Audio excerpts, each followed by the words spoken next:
there's Danny and his bitch. It's my platform, baby, come stream on Twitch. I like 'em crazy. Yeah, Danny fucking rich, girls don't be lazy.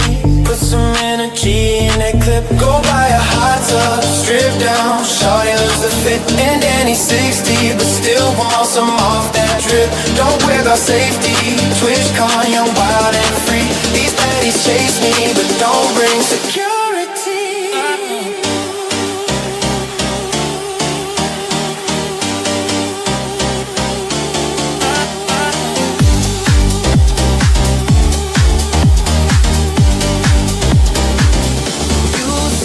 It's greedy, cause it's a 50-50 split. And I don't care that you get a 95 on kick. Don't be so needy. Yeah, this is Gucci, call me hit. If you're not happy, you can always leave it quick. Cause we got baddies, that's the most important bit. Come round and blow off. Yeah, right here it's live on Twitch. It's a softcore side. We got the girlies getting lit. Take all your clothes off, get down and flash your tits.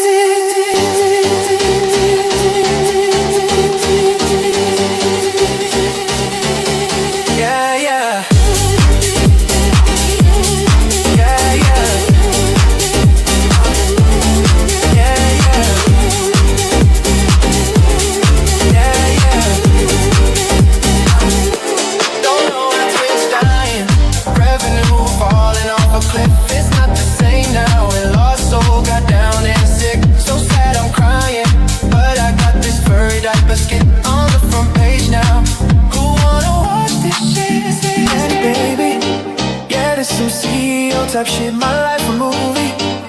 TwitchCon was off the grid. I'ma watch some streams now. Chill out, cool off a bit. See you in the next one. Gucci marks generated the shit.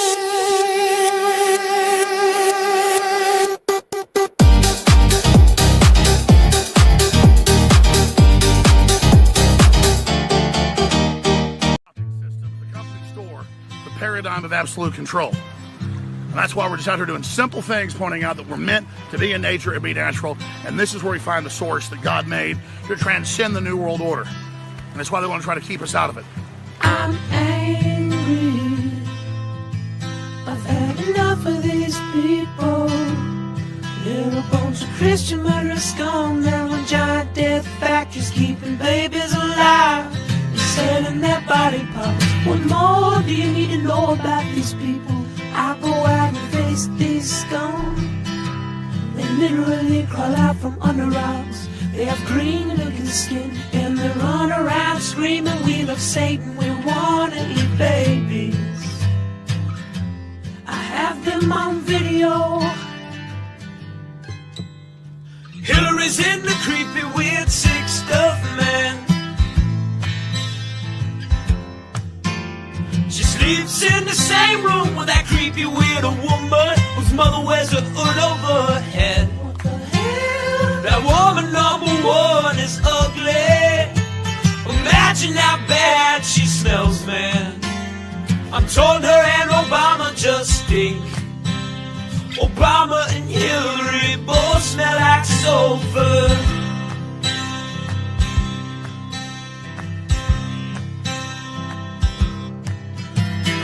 Literal vampire pot-bellied goblins are hobbling round, coming after us.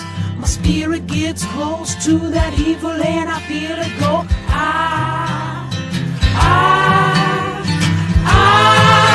We're such self-centered crap. We don't even notice hell itself rising up against us. Millions of pointed people of the very worst type, and I'm so pissed. We're gonna stab your daughter at the mall. We're gonna stab your wife, your son. We're gonna stab you with a butcher knife, and then the police chief is gonna say, we love our Somalis.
You're finally woke.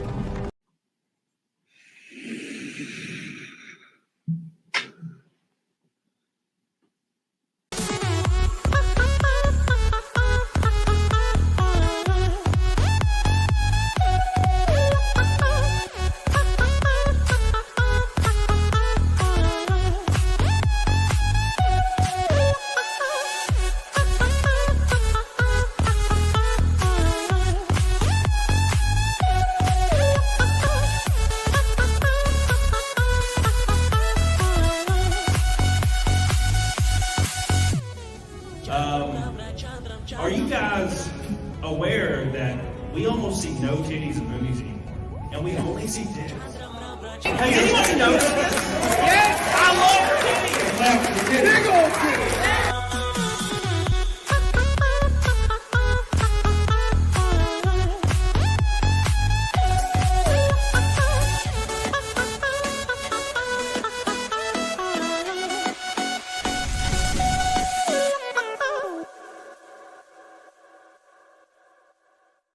What's up, you big old boys in the chat? How you guys doing? Welcome to I think this might be the first time I've ever done an afternoon show with the fam. So I hope you guys are doing well. Hope you're hanging out and having a good ass time because I know I am, even though my hair is destroyed. Doesn't really matter. I need to cut it, man. I need to shave this shit off. But thank you guys for hanging out. Make sure you guys like the show. Make sure you guys have a good ass time. We got a lot to talk about. Old Burnt Peanut, the Burnt Peanut, going wild as hell. And we're going to talk about that. We got a lot of stuff to talk about. I got 1,000 things bookmarked, bunch of fist fights of Karens and stuff like that. Some good old fashioned fun and some other stuff about COVID. And basically mainstream media finally admitting that COVID restrictions and the censorship was insane. Of course, they noticed it like 6 years after the fact or 5 years after the fact. It's always that thing where like things are going on and we're telling everybody things are going on and everybody's saying things are going on. And then 5 years later, people on the other side are like, oh, did you know this happened? It's like, yeah, we all lived it, bro. You're just now noticing that this all happened. You know, back when you were fighting desperately against it and yelling at everybody and calling people murderers and shit like that. Right? So now everybody's on the same page, but that doesn't really matter. Make sure you guys like the stream. I appreciate you guys. Big shout out to Billy Hatcher for a pink boy. I appreciate you. What's up, Bonnie Time? How you doing? It says this guy's crazy for calling VTubers to pedos. Also, Tim seems to be trolling on Twitter too a bit. Oh yeah, I'm gonna check that out as well. Thank you so much. Thank you, Billy. I appreciate you, brother, for the pink boy going towards that snake, getting us 1/10 of the way to Naked Snake. All damn ready. All damn ready, my boy. My boy. I hope you guys enjoyed the stream last night with PDH. It's something I'm probably going to do regularly. A lot of things are going to change. Depending on how these noon shows go, I'm going to probably do them every day, for Monday through Friday.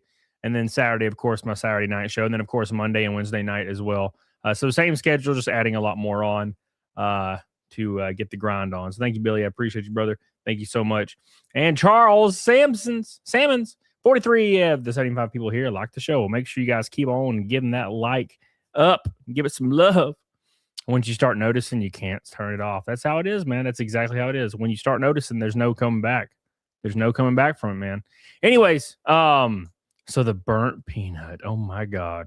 We're going to have a lot of fun with this. So if you guys don't know who the burnt peanut is, the burnt peanut is quote unquote a VTuber, but not a VTuber, right? Self-admitted, not a VTuber. And so the burnt peanut is a Twitch streamer who won the best VTuber award at, I guess, the Twitch Awards. Is that what this is called? The Streamer Awards. So at the Streamer Awards, he won the best VTuber. And of course, VTubers went absolutely insane, and rightly so, right? Even he doesn't describe himself as a VTuber. And this is exactly the same thing as when Jethro Tull won the best like metal album over Metallica, and Jethro Tull's not metal at all.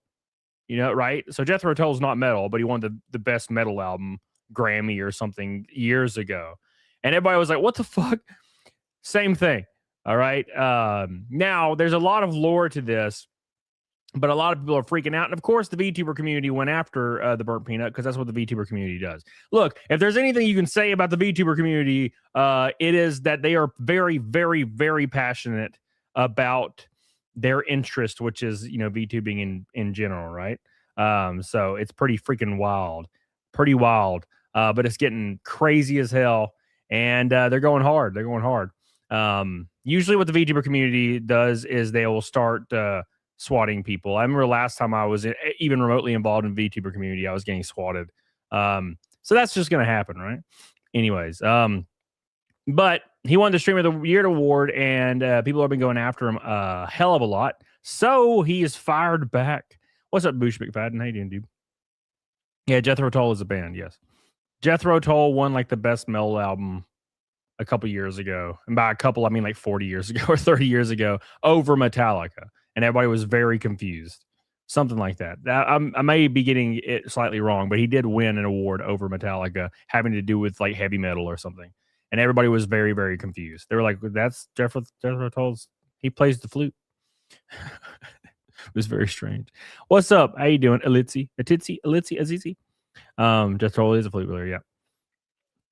Now, to be fair to Jethro Tull, I've listened to a lot of Jethro Tull trying to see what it's all about, and I could not get into it, man.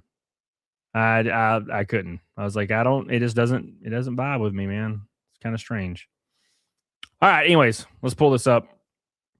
So here's the fateful video of the Burnt Peanut. Thank you, Billy, by the way, for your super chats. We're gold and orange. Hold on. Gold, orange, red. Gold, orange, and red. Super chat away from a rainbow night. Oh, man. Tizzy, there we go. Easy. What's up, Zeno? How you doing, brother? What's up, Minimal? There's a lot of different people in here in the afternoon. Strong Opinions, how you doing? Lounge Ginger, how you doing? Jason Puck, how you doing? Some of his lyrics are definitely messy. It's just wild. You don't get Pink Floyd over Zeppelin. That's way different for me. I love Pink Floyd and love Zeppelin, right? So, I don't know. Like I can respect when something's really well written, like Pink Floyd stuff and Zeppelin stuff. But when it's, I don't know. Seems all over the place. Anyways, here we go. Hey man, how do you feel about your chat and fan base being nothing but disgusting towards Iron Mouse after she defended you publicly? No, good sir. No. This is, man, I absolutely love, and you can tell these people, not Burnt Peanut, but you can tell like the people that are super chatting and donating, you can absolutely tell they're like 12-year-olds, right? Because they have this weird belief structure that your community or your chat is somehow you. So if somebody takes it upon themselves and goes and attacks another streamer, because maybe that they perceive you're in a beef with them, they will be angry at the streamer. And the streamer didn't do anything, right? The streamer's just existing, and the fans themselves take it upon themselves to like try to take up arms, right? Keep in mind, this is all entertainment for people. It's all extremely parasocial. And I would argue the VTuber community is probably at least 2 to 3 to 5 times more parasocial than any other community.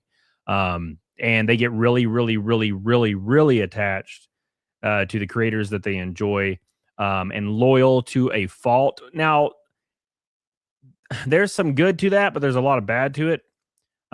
Because as soon as they determine you not worthy anymore, they don't just stop watching you. They have to take it upon themselves to try to destroy your entire community and your life afterwards. And this happens on small scales to every single creator, right? But it, when it comes to VTubing, it's way worse, man. It's way worse. So anyways. No. You see that? That's a VTuber right there. Listen up, 40-year-old man in a 15-year-old anime 2D VTubing suit. Listen up. Listen real close. It is not my community saying anything bad to Iron Mouse. Maybe here, there, maybe some light comments. But I've heard she's been getting death threats. I've heard people have been saying disgusting things. And let me tell you who that is. That's not the fun-loving bungulator sitting back on his couch, watching the stream for a couple hours of work. You know who that is? Take a quick guess. Take a quick guess which community that is. Guess which community that is. It's the community that can't handle that she congratulated us for winning. Yep. That's exactly where I thought that was going to go. Right. So there's an element of truth to that because I've met a few VTubers in the past, and I shouldn't say met really, kind of before, but a lot of them are either much older women or men, actually, entirely men. There was one VTuber that I thought was a girl for years, and it was just a guy. Still cool. I still love him. I don't really care either way or the other, but I could see how the chat might, right? The chat might freak the fuck out over that, right? Now, to be fair, it's breaking the illusion. There, you guys have probably heard of the furry community, right? You've heard of the furry community. We've all heard of the furry community. Well, there's this thing in the furry community where when you're at a fur con, like a convention for furries, you can't take your head off unless you're in the headless lounge. It's like frowned upon because it's breaking the illusion, right? They want to like role play as if you're like a real dinosaur or a real dragon or a real teddy bear or something. I'm not giving good examples, but that's how this is in the headless lounge. That's when you can take your head off, right? And they don't want people in there. So that's breaking the illusion. And there is absolutely no difference when it comes to VTubers, right? When it comes to VTubers, if you even mention the fact that they are a real person, like outside of VTubing, people will fucking destroy you, right? And it's the VTuber community, and he's right. It's Iron Mouse congratulated him on winning the VTuber award, and likely adjacent Iron Mouse fans or Iron Mouse fans themselves are freaking the fuck out, right? Because again, like I said, your most loyal fans, your absolute most loyal fans, when they feel like you betrayed them, they will destroy you. You know, I've had people in my community where for literally nothing I did, like maybe somebody got banned on in my Discord back when I used to use Discord, right? Like maybe somebody got banned on Discord and they would take it upon themselves to take like another 10 Discord people and make them all hate me and passionate about hating me. And then they would create a hate group that hates me who had nothing to do with any of it because they're fucking insane. You know what I'm saying? There are a lot of people out there searching for something, searching for fulfillment that are incredibly lonely, and they attach themselves to creators. And then once they feel betrayed, they want to kill these creators. And they never like take a second to take a fucking step back and look in the mirror and be like, what the fuck am I doing? What am I doing exactly? They never take a step back and just think, wait, what the hell am I doing right now? Why am I acting like a psycho autist? Right?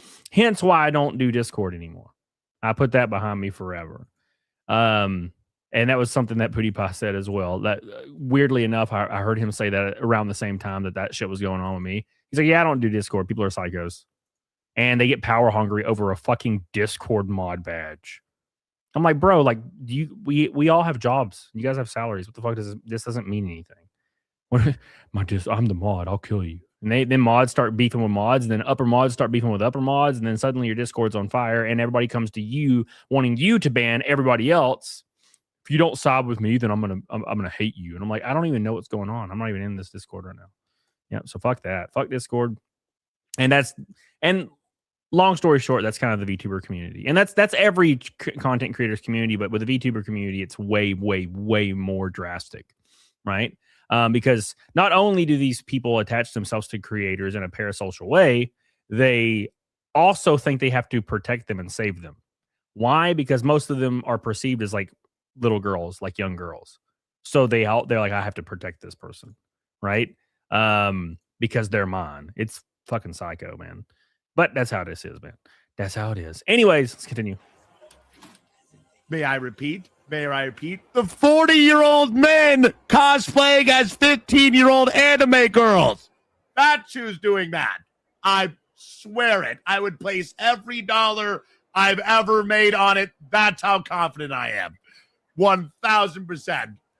I'm telling you, they've dug a hole. If people didn't like VTubers before, Get ready for a fucking wave, pal. Get ready for a fucking wave.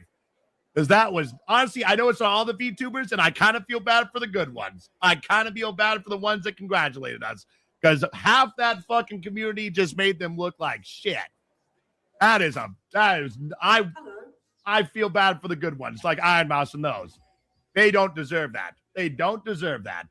They do not deserve that, because a bunch of them just made the community look like shit.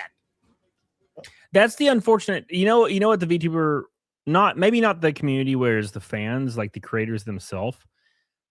A lot of creators will just align themselves with each other in every single opinion to hope to do more collabs and stuff, just like normal creators. But VTubers will almost exclusively collab with only other VTubers, and they all have to align themselves directly in the exact same way. Plus, they have management companies that are making them do that most of the time too. So if something comes down that fuck the burnt peanut, then all of them are gonna be like, fuck the burnt peanut. And then they're gonna say it to their fans, then their fans are gonna start attacking everybody. Right? It's no joke, man. It's a scary little community.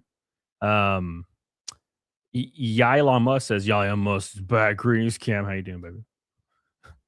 How you doing, my friend? Make sure you guys like the stream. We're almost to 100. Get on it, doggone. I have not lounged in, sir. I'm gonna do it though. I promise you. We're gonna get it covered. We're gonna have a good time. We're gonna have a good time, man. It's gonna be great. Not us, pal. Not us, pal. Promise you. Not us. I swear to you, it's not us. Yep. So there was some reaction to this. Because obviously, VTubers are going to hear that, or VTuber fans of VTubers are going to hear that and go off the deep end, right? Now, I will say this too. I noticed that I've seen the trend on Twitter of creators that I know, or maybe viewers of creators I know that I've followed in the past, and they constantly quote tweet and retweet and like post simpy comments in like 18 different VTubers like comment sections or replies, because they're just like hoping one of them like notices and like gives them pats on the head. It's fucking strange, man. It's a strange community that I likely won't ever understand.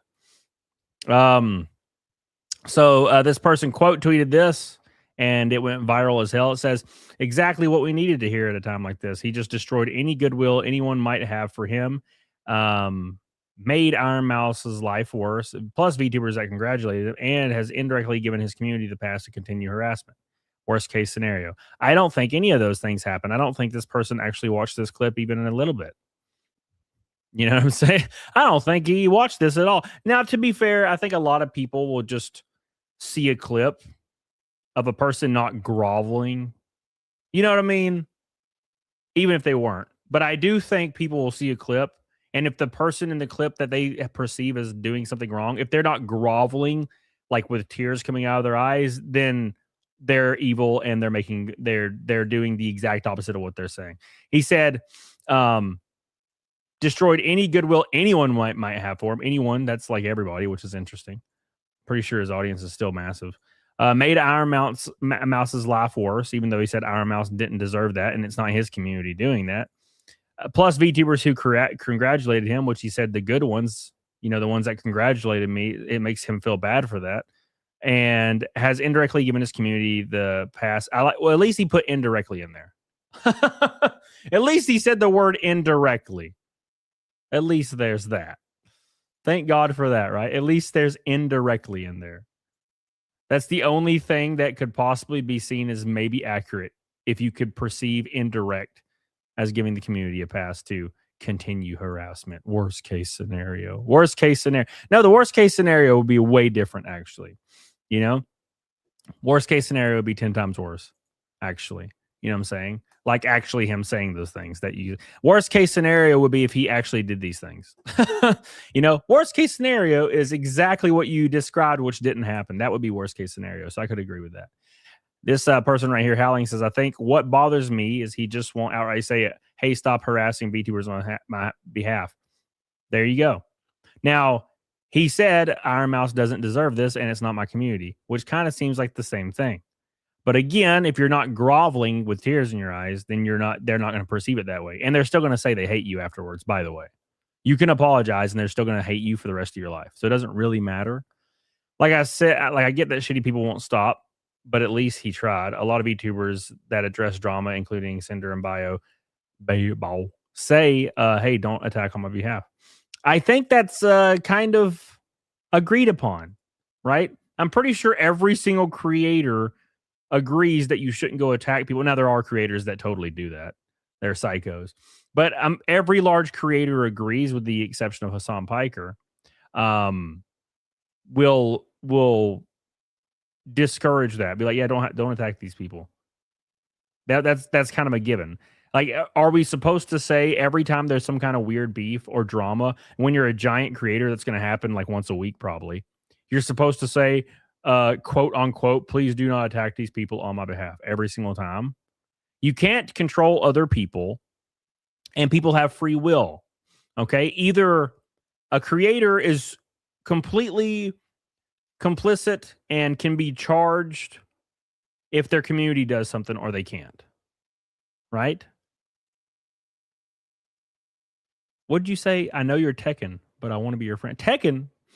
Well, you want to have my baby stone gamer? What the hell does that mean? Oh my God. Yeah, Toothless, we've talked about this with Tim Pool recently. Right? We've talked about this with Tim Pool. If he proves something right, they're going to say he's a liar. If he doesn't say something at all, they're going to say he's hiding information and that he's also a liar. If he shows you video evidence, you're going to say that he made it up. If he shows you police cams, they're going to say that you paid the police. There is no way around it. Parasocial communities are absolutely fucking psycho. They're psycho. Okay? Back when I was getting like 2,000 concurrent on YouTube, back before weird YouTube rules and algorithms changed, before those days, dude, I had that shit all the time. And now it's calmed down. Now it's gone completely, which is kind of a silver lining to YouTube's weird death that's going on right now. But at any rate, it's been very, very interesting to see it go down. Anyways, but yeah, it's a wild time. It's a wild time. And they're all pissed. You know? Andy says, I think you don't understand that the VTuber community gets disrespected all the time and the fans can't take it anymore, but it does not excuse the harassment. I mean, you can ignore it, right? So here's a perspective for you. When you're a creator, and I mean a creator of most any size, medium to large creator size, you get death threats once a week, maybe more, depending on if your name pops up in the news cycle. And 99.8% of creators completely ignore that. Right? There are creators that have people come up to their house once a week or once a month banging on the door trying to kill them. This happens all the time. And what do? They ignore it because that's the name of the game. If you are a person in the chat, if you are a person watching a fucking video and you're in a chat and you think you're in a community that's getting hated upon and you're taking it upon yourself to fucking go psycho over it, you need to fucking go outside. You need to turn the TV off, go outside, join a gym or something. You know what I'm saying? If I was watching Asmongold, let's assume I was a big fan of Asmongold, and I was watching Asmongold, and then people were like, Asmongold's a bitch, and it was on Twitter, and it was trending for like a week that, Asmongold's a bitch. I wouldn't be like, God, I'm just tired of this. I'm an Asmongold fan, damn you. How dare you disrespect Asmongold? I'm a fan of his. I watch his streams. Therefore, I'm going to go and start sending death threats to other creators as a fucking person in the chat. That's insanity. That is absolutely insane behavior. That is parasocial psycho shit. And people need to fucking take a step back, right? And it's only getting worse. It's only getting worse. Creators back in the day used to could go and do kind of whatever, go to conventions and stuff. Big creators can't really do that anymore without like armed security walking with them, because you have psycho parasocial fucking people from other chats that are trying to kill these people. It's insane. If you ever get angry at a creator because some other creator said something negative about your creator, we're getting into a weird realm, right? It's like college football in the South. It's too much. It's too much. Big shout out to Billy Hatcher for the Pink Boy and Charles and Yi Long for the 3 super chats today. I appreciate you guys so much. We're 54. And we're 2 likes from 100. Holy shit, boys. 54 out of 500 for Naked Snake today on the first noon stream of all time. I appreciate you guys for hanging out with me today. Look at this. It says VTuber attacks him. He makes a joke. We got him, boys. There it is. There it is. Every one of them are anime profile pictures. It says, are you forgetting that most of the hate going to people like Iron Mouse and other VTubers who defend Burnt Peanut are from within the VTuber community? We really have to be honest here that it's a significant portion of the VTuber community that are just insanely toxic. Yeah, well, it's the same thing as Reddit. People, and I'm not saying all these people, obviously, but a lot of people that occupy these spaces definitely occupy these spaces for a reason. And they occupy these spaces because of personality types, right? They likely don't really fit in a lot of places. It's like kind of a Reddit crowd without, the political affiliations, or maybe it is. I don't know. And when these people have a lot of time on their hands, and when you have a lot of time on your hands, you search for fulfillment and try to fill that time with something that you deem important. And a lot of people determine that these things that don't affect them are very important, right? Team Ray says YouTube canceled this twice. Hopefully this one gets to YouTube be tripping. Well, YouTube has been trying to get me to fail for a long time, but I won't stop. I don't give a damn. Thank you, Team Ray. I love you. I appreciate you. Get the hell on it, doggone it, with your gold boy. Thank you for always being supportive of your boy. That's the gold boy, an orange and a red. Away. And a teal for some reason. Orange, red, and away. Thank you, Team Ray. We love you. We appreciate you. Thank you for the afternoon super chats. They're the first ones in history. In history, I tell you. I appreciate you guys. All right. They're overly sensitive. Yeah, that's for sure, man. That's for damn sure. Where'd you go? I think because they don't feel accepted by people outside of their community, so they are overly protective of the community. But of course, I think being toxic is bad no matter. Sure. No, I 100% agree with that. I don't see anything wrong with what you said. That seems about right. Yeah. So their community is... They feel as though they have to protect it, right? I mean, I've had drama in the past with different creators before. I mean, we all have, and it's not always intentional. And I forget stuff really fast. Like I put stuff behind me immediately. I don't care. And I've had creators in the past where we'd have a tiny little beef. They would message me. We would hash it out and be like, yeah, okay, all good. And there are still.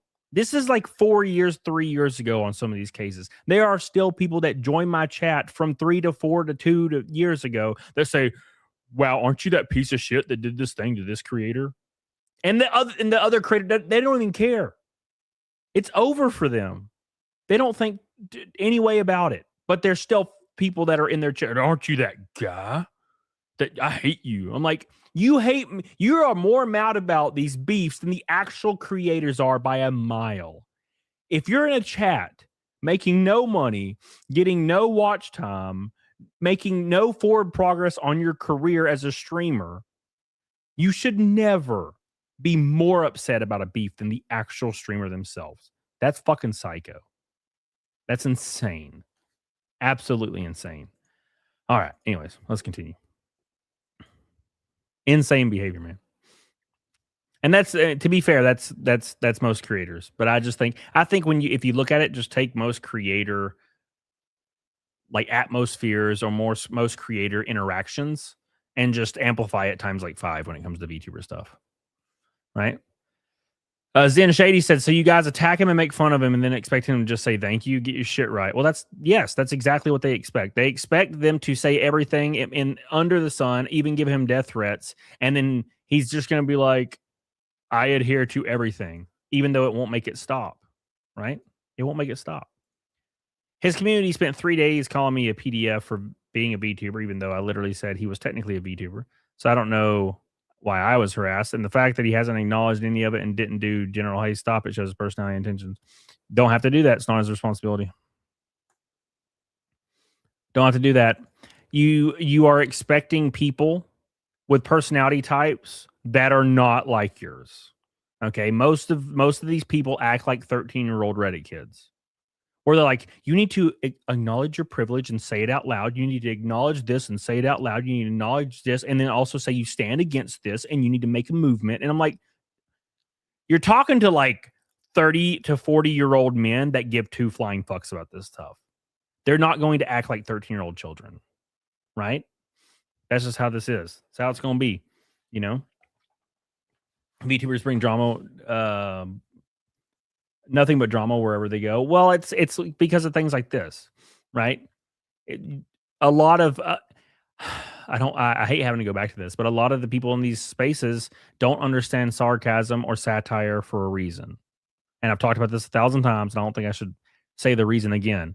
But the people in these communities likely don't understand sarcasm or satire nor jokes, right? And I see this all the time in my community, where I'll be like, LOL, repeal the 19th. Like literally, I'll be like, LOL, repeal the 19th, right? And then, of course, fucking 2 years later, I still see people bringing up my tweet where I was like, repeal the 19th. And I was like, that's a joke. I don't actually think we should repeal the 19th. What the fuck? But they're like, he said that. He means it. He means it. I know he means it. He said it. He said it. Everything anybody says ever is truth. There's no such thing as jokes. You know what I'm saying? And that's a lot of these people. It's just it's a mental illness thing. You know what I'm saying? What's up, Junebug? How you doing, brother? I will look down on everyone. I will do it. Oh my gosh. Toothless says, I know the VTuber community still hates Cody and we'll just make shit up about him. Don't even bother. Yeah, there's no point.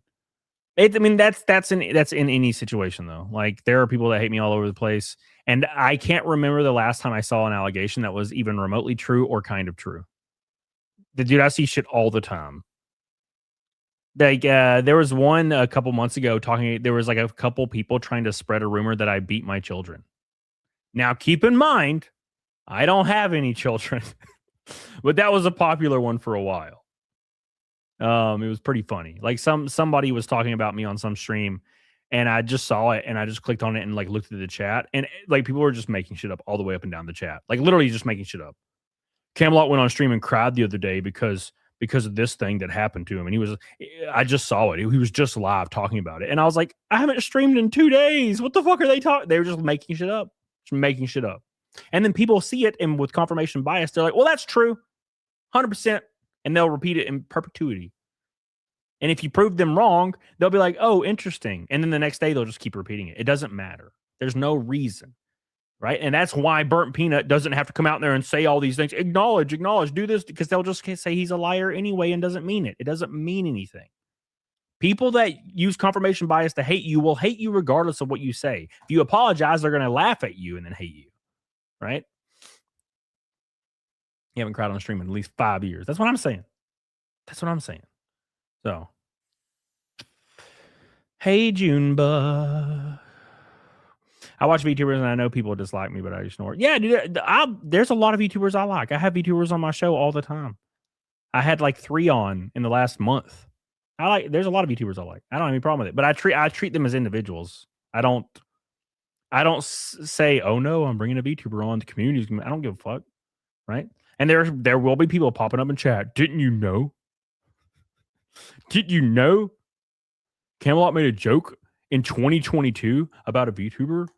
Didn't you know that? How dare you? Damn. Oh God. 3 years ago, the original creator doesn't even remember it. It's like, it's so stupid, man. It's the dumbest shit in the world, man. Dumbest shit in the world, bro. This person right here says, it is exactly what we need to hear. Now all the VTubers that supported him clearly understand, or have no excuse not understand, that he hates them and will never repay their support. Yeah. And to be completely fair, who needs them? Right? Are we supposed to be led to believe that the Burnt Peanut's doing well because VTuber fans are watching him? Is that what we're meant to believe? Like, are we serious right now? He's a fucking peanut. He's not like a 12-year-old like lolicon character. He's a fucking peanut. Okay. He's a guy peanut. No. They're not watching him, dude. I'm sorry. They're not watching him. Google sugar babies if you want the psychology behind this and how far back it goes in history. What's up, 1-2 cents? How you doing, brother? How you doing, brother? Italic says, I think the lesson to be learned here is the stream rewards aren't real. No, 100%. 100%. Well, there's streamers right now who are easily the biggest streamers in the world, and they don't get fucking streamer awards. What the fuck? They're not even in the conversation. There are streamers right now that put out podcasts that get like 2 million views in the first day or more, and they don't even get even remotely mentioned at these things. Right? Yeah, that's because it's not real, and it all has to do with maybe their political ideology, right? If they happen to be like overtly conservative and openly, they're not getting an award nor going to any of these shows, right? Because it's all bullshit. It's the same bullshit, Hollywood bullshit, LA bullshit, right? It's all industry plants winning all the awards. I say this a lot. There was this kid that has been going viral recently out of nowhere. Here, I'll show you what I mean here. Let me pull it up. So there's this kid named Raka. Dude, and I'm not trying to be a dick, but there's like one of these kids every day. It's like another iShow Speed every day that comes out of nowhere. And I mean out of nowhere. Like no one's ever heard of him. And all of a sudden, there's like 6,000 clips of them all over Twitter every day. It's like Raka. And I'm like, who the fuck is this guy? Right? And people don't understand that these are just industry plants. They don't know. Right? They don't know. They don't even know what that is. And I'll tell people this, and they think it's a conspiracy. I'm like, you do realize all these new streamers that are 14, 15, and 16 years old that come out faster than rappers did in the fucking 2000s, right? All of them auditioned for something through their agency and got put in like a streamer program and got corporate pushes. That's where all of these people came from. All of them. You know what I'm saying? So, Ford Ranger says, "Are you mad that you're not going to get an award for streaming?" No. That would that's like getting an award for winning the 400 meter dash in the Special Olympics. Right? I don't go to award shows. So, I get invited to the NASCAR award shows every year, and I've only went to them once, and I didn't care for it. You know, there was a lot. I don't know, man. It's just the vibe's strange. Nothing against that. It's just, it's like all weird patting on the back stuff. I've never really cared for that. I'm like redneck as hell, man. I'm just trying to hang out. But anyways, we are the award boosh. Yes. I'm not ignoring you, Katie. Big shout out to Sarah getting a 64 out of 500 to Naked Snake for the 545th opportunity in a row. One red boy and an orange boy from a rainbow night. Appreciate all you guys. Yeah, all award shows are circle jerks. I don't understand them. Shadefire says, I thought the same about the Burnt Peanut or whatever. I never heard of him, although I don't really do Twitch much. It also feels super artificial. Yeah, Twitch is its own thing, right? So you can stream on YouTube, Rumble, Kick, Twitter. It doesn't matter. It all has like a same vibe. Twitch is completely different. Twitch almost feels like a hazing, ritual, humiliation fetish site where the same 4 popular people, like you have to go to their house and have sex with them so they can raid you. It's fucking creepy. And I guarantee you, in the next 10 years, we're going to see a class action lawsuit against people, leadership and top creators in Twitch that just basically fucked every single creator so they could raid them and shit. I guarantee you that's coming. 100%. Ain't no avoiding that. You know how many people have corroborated like that certain creators just have sex with all these female creators to get them started? It's like a casting couch. It's just it went from Hollywood to the streaming scene, and it always is on Twitch. That's coming. There's no avoiding it. Magnum Norris, what's up, dude? Oh my god, dude. It says, what's up, bro Ham? What's up with these snakes on these goddamn? What's up with these motherfucking snakes on this motherfucking plane? How you doing, brother? How you doing? Thank you, Magnum Norris, for that's the Till Boy right there. Hell yeah. We're closing in, boys. 69, nice, out of 500. Nice. Thank you, brother. Appreciate you. Thank you, Magnum Norris. I really appreciate you, brother. Spectral, where'd you go, Spectral? I saw you say my favorite answer. Well, I appreciate that. Where'd you go? Oh my god, hi. How you doing? How you doing? All right. Twitch is extremely elitist, but what's sad is they are still at the top for streaming. Well, I think that will definitely change, but it's going to be hard to beat Twitch because Twitch has that corporate push. Twitch has the Hollywood corporate push, right? And YouTube's not even trying because YouTube's just becoming like a weird, like India-based, like bot farm AI app now, right? So YouTubers aren't really... For example, you could be a YouTuber with 10 million subs and get 10 million views per video and stream to 50,000 people and make millions upon millions of dollars for YouTube, and their AI could delete your channel and no one would even answer a text or an email from you for like a week. And you could be one of the biggest creators in the world on YouTube. And you won't even be able to call anybody. You'll have to message customer service and they're just gonna be like, "Oh, it looks like your channel was rightfully terminated for impersonating a creator." And it's like, I am the creator. They literally were deleting people for impersonating themselves all last week. No shit. Every big creator was getting their alt channels, their clip channels were getting banned for impersonating themselves, which led to their main channel getting banned for ban evasion. It's insane, dude. It's fucking insane what's going on with YouTube right now. So they're not even competing. Rumble's the only one trying to compete, in my opinion. I mean, there's all the other apps out there that are trying, but Rumble's the one that has the best shot of doing anything. Derek Huda. But to be fair, I don't see that. Everybody's worried about something else. No one's worried about the creator. There is not a single platform or website out there that's worried about the creator. They're all worried about other things. And that's not going to lead to long-term success. You need to worry about your creators first and foremost. You need to take care of your creators, right? Oh my God, it's geocached. Oh my God. It's an orange boy. Hot diggity damn, brother. For the snake, and thank you for the gift of membership. Did you get the gift of membership from Derek Huda? You lucky dog, you. Look at that. Use the emojis. Have some fun. I have new emojis coming in for the memberships, by the way. So if you guys become a member, get ready. New emojis coming.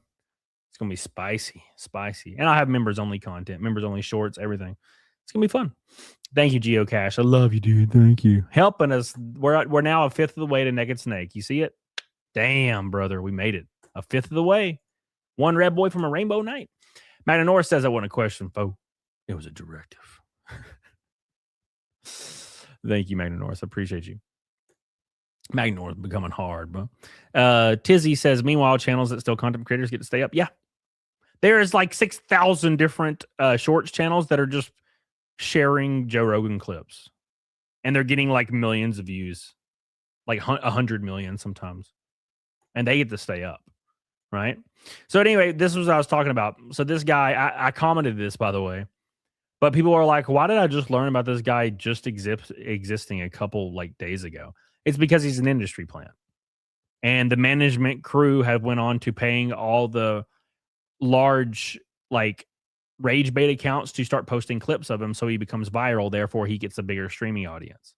Right. That's what it's all about. And then they sell ads to it. And I said industry plant, like all of them. And it was like the top comment by a fucking mile.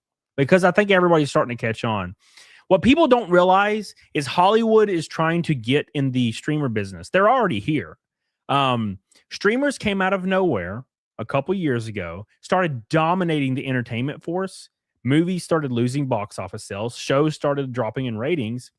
And streamers started dominating. So what is Hollywood going to do? They're going to start auditioning people to become streamers. And then they're going to have their management company push streamers through. And suddenly Hollywood has 98% of streamers on Twitch. And now Hollywood's getting all the ad revenue from everything. And all their earnings and everything. And they're going to pay a salary maybe. Or they end up owing it like a music deal. It's the same people that ran the music industry 20 years ago. Same people that's run the entertainment industry for the last 80 years. The exact same thing. So yeah, all these creators they auditioned through an agency and got in. That's what happened. I mean, that's what I would do. If I had an agency and I was seeing streamers blow up, I would start fucking hiring people. I'd be like, let's go. We need to get people in these roles and then contact my contact over at Twitch and start pushing them every day. That's what I would do. If it was me, 100%. 100%. Madabay. If you race in Brainerd, Minnesota, is that what that is? Maine? I have a rifle range near there if you want to do some Freedom Seats. Hell yeah, brother. Thank you, man. I'll make sure to remember that. That'll be good, dude. Send me a DM too. Thank you, buddy. Madabay, baby. Junebug, thank you for the $5, brother. I appreciate that, dude. Hell yeah. My boys coming in strong on the first afternoon stream I've ever done as in this content. I've done gaming streams before, like in a long time ago, but this is the first time I've done this. But old Burnt Peanut is getting hitting hard as hell right now, and VTubers are literally shitting their pants. Like they're shitting their pants over it. And I shouldn't say VTubers themselves. Obviously, VTubers are going to comment on it so they can get their clicks, but the VTuber fans themselves are going to be the biggest fallback for this entire thing, because they're going to start going after everybody as hard as possible. Like a dude was saying earlier, it's people feel like they're getting attacked, right? And I'll explain the psychology behind that just a little bit more. Okay. And what I mean by that is a lot of people, and this is kind of unfortunate. It kind of sucks. Okay. It kind of sucks. But there's a lot of people out there that don't have interest. They don't have skills, passions, or interest, because we live in a way different era right now. When I was growing up, I wanted to play guitar. A bunch of my friends played guitar, started playing guitar, started going to the gym, started racing. I had all these things I wanted to do, write music. And that's what I focused all my time into when I was growing up. And video games too, play some Halo fucking 2 and shit. So I had all these things going on. Well, now we have easy access to everything. So we don't really understand how to search for fulfillment. We don't know how to get fulfillment. A lot of people have never felt it, so they don't understand what it feels like. So instead, they don't have any interest. So they just dive into communities like this, and this becomes their interest and hobby and passion. That's why when you attack whatever creator they prefer, they feel like you're attacking them, because it's everything to them, right? If people attack me or other people I like, I'm just like, okay, doesn't bother me, because I'm just going to turn off my stream and go play guitar after this. Like, you know what I'm saying? Like, it doesn't bother me, but it's all good. It's all good. Bruh.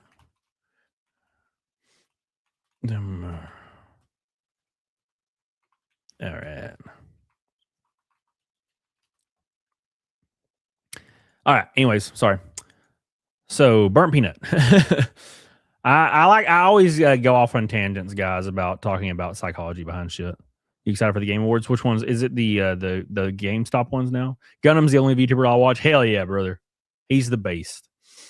He's my favorite. The Burnt Peanut has hit back at VTubers who blamed his fans for threats Iron Mouse received. And of course, he said it was basically pedos that were doing it, that were inside the VTuber community, which I don't think I would say that's far out of the realm of possibility, right? I'm going to 100% say like that's probably accurate. Now, obviously, there's probably a few of his fans, freaking out a little. You can't stop everybody from doing it. But it's likely VTubers themselves are fans. Maine's Truck Happy Davis, woo! Thank you, brother. How you doing, buddy? Tizzy with a green boy. Thank you, brother. Appreciate you. We're closing in. One red boy from a rainbow night. And that'll get us exactly halfway to Naked Snake. We're at 111. 111. 111111 is when Elder Scrolls Skyrim came out. I will never understand why everybody loves Skyrim. I don't get it. I like Skyrim. It's all right. It's a decent game. It's solid, but fucking Oblivion, man. Rant Market, my boy. How you doing, brother? What daytime, Camelot? What the heck? You guys want me to explain to you why I'm streaming in daytime? I'm going to start taking YouTube streaming and everything way more serious moving forward. I think I've done a disservice to myself not taking it more serious. I enjoy it. I've been kind of coasting on this really bad sleep schedule where I wake up at like 1 or 2 and noon sometimes. And I think that's where my future lies, that and music. So yeah, I'm here to hang out and have a good time. And if revenue is decent, then I'll continue doing daytime streams in perpetuity. And of course, I'm still going to do my other streams as well. Those won't be changing. With PDH, I have some very exciting goals to announce with PDH. It's going to be interesting. It's going to be interesting. You guys are going to like it. It's going to be very, I don't know. We might get banned on YouTube. I don't know. We'll see.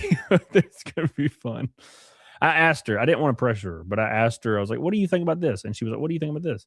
And yeah, she was like, yeah, let's do it. And I was like, that's unexpected. Okay, we'll do it. Well, hell yeah, let's get on it, doggone it. Where's my Rumble chat? Oh, there it is.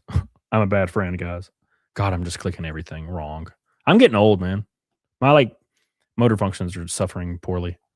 And Morris says Google has all the advertisers and encouraging the boycott places like Rumble. That's why it's an uphill battle for them, but they are gaining slowly but surely. Hell yeah, what's up, buddy? Bart Velo's over on Rumble. Tartsy Favre. How you doing, baby? Hope you guys are all doing well. Stop! You violated the law. Pay the court a fine or serve your sentence. Fuck, I love that game, bro. I might play that shit tonight, actually. You know what? I'm gonna play some Oblivion tonight. God, I wish I could drink some claws, though. Oh my God, it's Chai Tea peeking up the Cecil stream ethic. Yep. Well, I have to, man. Like, it's where YouTube's pointing. You have to stream every day. You're fucked. No, bought one. No, what the fuck? Bought one. Shut your mouth. Anyways, yeah, we're in for a good time. We're here for a good time, not a long time. That's what I'm talking about. What's up? We need to start computers right now. You're in Oblivion right now, Blake. Hell yeah, dude. It's that game top notch of the game. Never played it. What? Oblivion? Motherfuckers will chase you the integration to get that fine. They will. They'll run full speed at you too. Bent Dollar says the Burnt Peanut's clapback is basically calling out what he sees as hypocrisy in the VTubers scene, saying Iron Mouse's congratulations weren't the problem, but the hyper defense corners the community who lashed out and then blamed his fans for it. His 40-year-old man cosplaying his 15-year-old anime girl's line is obviously meant to sting, but the core point he's making is that the hostility didn't come from Iron Mouse or from him. It came from fans who couldn't handle a simple moment of sportsmanship. 100%. 100%, dude. He's right on the money, right? The fans are way too passionate. And like being passionate is a good thing, but you need to be passionate about something that's a positive. Learning an instrument and writing music, that's a passionate thing that can be positive, right? Working on cars, learning how cars work, woodworking, stuff like that. Unless you're making like giant wooden daggers that you're going to stab people with, that's a pretty positive thing you can do. But a lot of people get really, really sucked into these communities and they make it their entire personality. And then it starts to become a little dangerous, right? We talking about Iron Mouse? What's I'm talking about? The all caps makes me laugh. I'm talking about Iron Mouse. Oh my gosh. What's up, Robert Adams? How you doing, brother?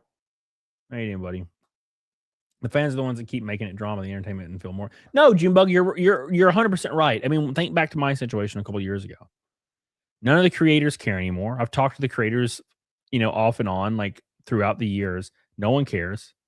But there are still people, Junebug. You'll see them in different chats. If my name ever comes up, there are people in the chats that are just like, did you know he said this thing 2 years or 3 years ago on Twitter? Like, are you fucking, who cares? So, Andy, you're 100% right, dude. You have to be negative with content creation now. Negativity is the only thing that breeds viewership, and it sucks. And it like really gets to me having to talk to it all the time. That's why I love pulling up videos of people fighting and like road rage and just silly videos of like a Karen getting like tackled in an airport. I love that shit because it's something we can kind of laugh about. The fuck around and find out videos. I just can't dive so hard into negativity all the time. It's just so hard for me. I know like people like Hassan Piker, they make a living doing that. I can't do that shit. I like get stressed out over it. Just it's like makes me feel negative when I talk when I'm having to be in a negative mindset about creators. I also feel negative in my personal life. It's hard for me. Same with anime. You know how many young men like 19 that base their everything on fucking nines and the dude from Cyberpunk and others. Oh yeah, dude. Oh my god. I love my Iron Mouse, but in a sense, I think it's good to shine light on others. Oh, 100% agree, man. Cursed Heart, what's up, baby? All communities can be toxic as fuck. You'd be surprised to see some of the BS in the crochet community. Oh my god, I don't even want to think about it. The crochet community, no, dude. The crochet community's got to be like 25 to 45-year-old white women. That is like that's going to be the worst community. They're going to light your ass up. Make sure you guys like my stream, by the way. Thank you.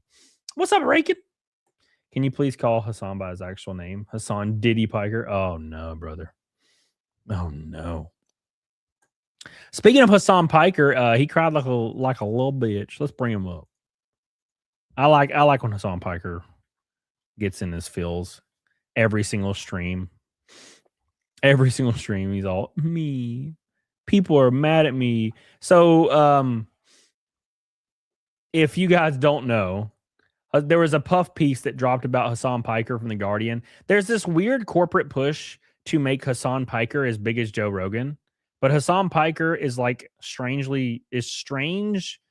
zero accountability, hyper effeminate, which just doesn't lead to you're not going to get any fans past the age of 16 that are not like female, right? And they're trying to make him a sex symbol because he's not atrocious looking. It's kind of sad, actually. It's like the only person they can find that's like a liberal that's not abhorrent looking is Hassan Piker, and he has abhorrent viewpoints, so it's kind of like moot, right? Can you not find a normal liberal that's like decently attractive? No, they got to be a radical psycho, and that's Hassan Piker. So it says, presenting the Collargate saga as Kaya simply clipping her foot. See, they're still repeating the same lies. When he shocked his dog, they're still just saying the same shit. Who is this written by? Steve Rose. Oh, that sounds about right. That guy right there. It says the levels of anonymity help explain the Free Kaya incident in Dublin, which may not pass the bus driver's test, but illustrates the weirdness of Piker's offline-online reality. It started with Twitch stream Piker did in October, during which his dog Kaya, often seen clipping or sleeping in the background, suddenly yelped, but just as Piker was doing something offhand with the camera, even though he showed the remote on camera. I don't understand that. Conspiracy, God, I can't read, boys. It's the Alabama coming out. Conspiracy theorists swiftly concluded that Piker was actively shocking his dog, and that he therefore was cruel and a terrible human being. In reality, Piker explained that she clipped her foot on something, and he happened to be reaching for a can of Zen nicotine pouches at the same time. He even held up the dog collar for inspection. This didn't stop his opponents. Keep in mind, all of these things that this person is putting in this puff piece that came out literally today have been debunked, but it doesn't matter about debunking. The truth doesn't matter. None of that matters. It's all about confirmation bias. Predictably, this also makes Piker a favorite hate figure in the political right. To his enemies, there's plenty to dislike. His outspoken political views, his Turkism, what? His Turkish Muslim, what? Yeah, I hate them Turks. What? I've never really thought about that. His allegiances with progressive politicians such as Zohan. He didn't have allegiance to Zohan until very recently. But they also hate the fact that Piker is tall, muscular, fashionable, and handsome. Where's the fingernail paint emoji in the chat where it's like painting fingernails? Okay, Steve Rose. Okay, Steve Rose, where are you? I kind of understand why you look the way you do down there with your receding hairline and your weird little beard and your little glasses. I understand, man. Piker's tall, muscular, fashion, and handsome. Bro, this is a man writing this. He's far too alpha to fit in with Lefty stare. He's so alpha. You know when Hassan Piker gets back into a corner and he's like, "Oh my God, you're so dumb," in his like weird Valley Girl accent. Yeah, he's too alpha. He's been not afraid to leverage his henchness in shirtless, sometimes even trouserless magazine photo shoots, generating articles such as 30 sexy pics of Hassan Piker that prove the only thing that is hotter than his takes is his bod. He regularly calls things such as Joe Rogan of the left, the AOC of Twitch, the himbo gateway drug to leftism, none of which quite really capture him. This dude is flaming. That's fine. There ain't nothing wrong with it. But, bro, like, you need to tone it down a notch, Steve Rose. And go then. Tone it down a little. Going a little too hard. Going a little too hard, man. If you haven't met the bro professor, you got to check out his bearing video. What the hell are you talking about, Saglant? What the hell are you talking about? There's a video of Sam playing dodgeball. He's uncoordinated, goofy goober man. Well, yeah, of course he is. He grew up like almost a billionaire playing water polo. Yeah, of course he's not good at sports. Chai T says Hassan abusing animals isn't a radical assumption. His uncle Sink, I'm not going to say his name, bro. I can't do it. Is on his own platform, the Young Turks, advocating for bestiality with horses. Well, that makes sense. That sounds like old Sink. Thank you, Chai T. I appreciate you. One red boy from a rainbow night, and we're 118 out of 500 to Naked Snake. Thank you so much. With about an hour and a half left. Thank you. Appreciate you. We're getting close. I never see somebody cream so hard. Yeah, dude, he didn't. He laid it on thick, man. My man laid it on pretty damn thick there. It was pretty interesting there. Yeah. Ooh. Oh, Hassan, his giant bulge in his underwear. It's like he does photo shoots where his bulge is pulsating, and I just can't believe it. It's like, all right, Steve, you can calm down, buddy. Okay, Steve. Jink Uger. Okay, thank you, Big Mike. Thank you for letting me know about the Jink. Okay, thank you. Appreciate that. But yeah, Hassan's getting brutalized for that, which is fun. Because it's really silly, right? It's really silly. Holly Movie Star says hypocrites years they scream toxic masculinity. Hypocrites for years they screamed toxic masculinity. Well, it's not toxic when you like actually want people to die. As long as you have the same political ideology, it doesn't matter, right? We've seen this for years. I don't think anybody disagrees with that, right? If you're of a certain political ideology, you can kind of do whatever you want, right? A great example of this, it's the best example, is Justin Trudeau doing blackface multiple times. Several like open liberals doing blackface all the time. And no one gives a fuck, right? They make a big deal if somebody else does blackface that doesn't have like a political affiliation. But if a liberal does blackface, they're like, oh, it's different. So right there, like you can pretty much put all that to rest. You don't even need to speak more to it. Just some guy in Tennessee says, hey, Camelot, are you a bodybuilder in a haunted house? Because you lift my spirits. Thank you, brother. Appreciate that. I thank you. I thank you for that. Thank you, man. Appreciate you. All right, here we go. Let's continue. Here's Sam Piker being sad about this. My reputation with the youth has been so irreparably tarnished, I think. Good. That most young people think like I'm whatever the fuck they saw last. Because, I'm not very,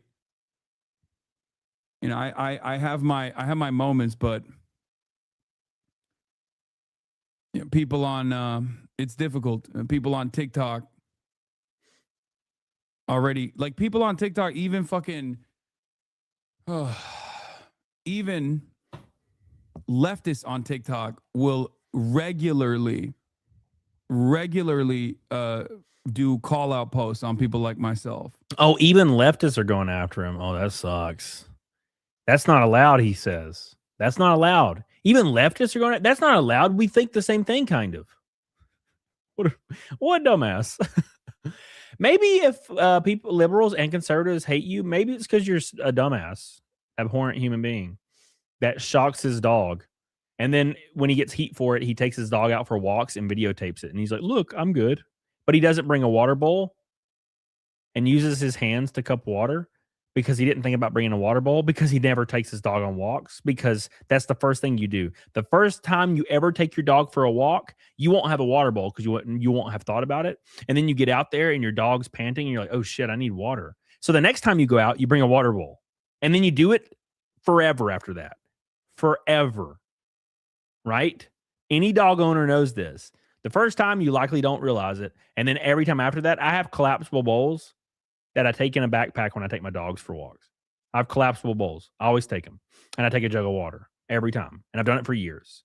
Right? Hassan didn't even think about it. Why? Because he doesn't usually take his dog out for walks. And his dog is fluffy as fuck, burning up in the sun. And he didn't even think about it. It's so easy to notice these things when you're like a dog owner. It's so easy. But he doesn't. It's absolute bullshit. All of it's bullshit. Holly Movie Star says exactly. They ignore the rules of a world they created. Yeah, and that's why no one pays attention to them. That is why Nick Fuentes went on Piers Morgan and dominated him. Most people don't agree with Nick Fuentes, by the way. Right? Most people don't agree with his viewpoints, but they all agree he won that debate. Why? Because all Piers Morgan tried to do was just say, so you're a racist, aren't you? And then Nick Fuentes was like, yeah, I guess. Sure. And then Piers Morgan just was like staring at him. So you're a misogynist. And he's like, yeah, sure. So you're a bigot. Yeah, sure. The labels don't work anymore. Okay. because we know those words don't mean anything anymore because they're applied to everybody who just disagrees with you. Now, racism, Nazi, fascist, what else? Even pedo's getting there. Even the word pedo, which doesn't need to do that, is starting to get into the realm of not meaning anything anymore because it basically just means somebody that disagrees with me. Right? Nazi, fascist, bigot, racist, misogynist. All these words just mean guy that disagrees with me or person that disagrees with me. All of it has lost its meaning completely. It's all gone. And even pedo's getting there, which sucks because I don't think that's a word that should lose its value because those kind of people need to be fucking destroyed. But unfortunately, it's losing its grasp as well. Because now people have noticed that that's the only one that still holds any value. So now they're just labeling people they disagree with as pedos now. So you're fucked. Bourbon infested. Shocking your dog during a stream is psychotic. My dog constantly during the worst times of the gaming has to pee. Never once mistreated him. Yeah. Yeah, dude. My dog Mal busts in my room every time I'm streaming and it scares the piss out of me. And I just scrub him on the forehead. I don't yell at him. How dare you interrupt my stream, K9? Like, okay. Thank you, Bourbon Infested. I love you, brother. Appreciate you. We're one red boy from a rainbow night, and we're about a third of Naked Snake now. Oh, no. We're getting there, boys. We're slowly getting there. Oh, my God. Can you feel it? I feel it. I feel it, Mr. Krabs. It do, SpongeBob, me boy. It do. All right. Thank you, Bourbon Infested. I appreciate you being here, brother. Thank you, guys, everybody, for being here for my first noon stream episode like this. I plan on doing them every day. So I really appreciate the support. This is the first one ever. So every super chat's monumental. And I really thank you. It's going to position myself algorithmically going forward this first stream. So every super chat is very, very much appreciated. And I wish I could suck you off. I mean, give you a personal thank you for doing this. All right, anyways. Exactly, bit mascot, 100%. The entirety of the liberal content creators are constantly fucking shitting on the left, and the entirety of the right-wing content creators are shitting on the left. All the apolitical people are shitting on the left. Everyone's shitting on the left. So if you're like a young boy and you haven't really thought about what your politics are, you literally never even open the door to leftist content. You never even broach that shit because either you are immediately branded as an annoying woke scold, which nobody likes, even though I'm not that, but it doesn't matter because he's definitely not one of the wokies, even though he calls people racist all the time, randomly and unprovoked. Definitely not something people that are woke do. Call people racist when they're not making a racist statement, right? It's okay. Like if somebody says, if you're out and about and somebody says, man, I just can't stand black people. And you're like, whoa, what the fuck? And you're like, why? And they're like, I just don't like them. You know, that's a little racist. And you'd be like, damn, that's racist. That's what you'd say, damn, that's racist. Right. But if you're like, hey man, illegal immigration is getting really bad. We need to deport a lot of people. There's been over $1 billion stolen in Minnesota. It's getting really bad. We need to do something. If your response is that's racist, you're losing the plot. No, that's an actual thing that's happening that needs to be fixed. Okay.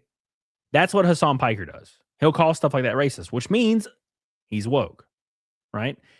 Saying things that are untrue by just labeling them a certain way, that's woke. That's how you do that.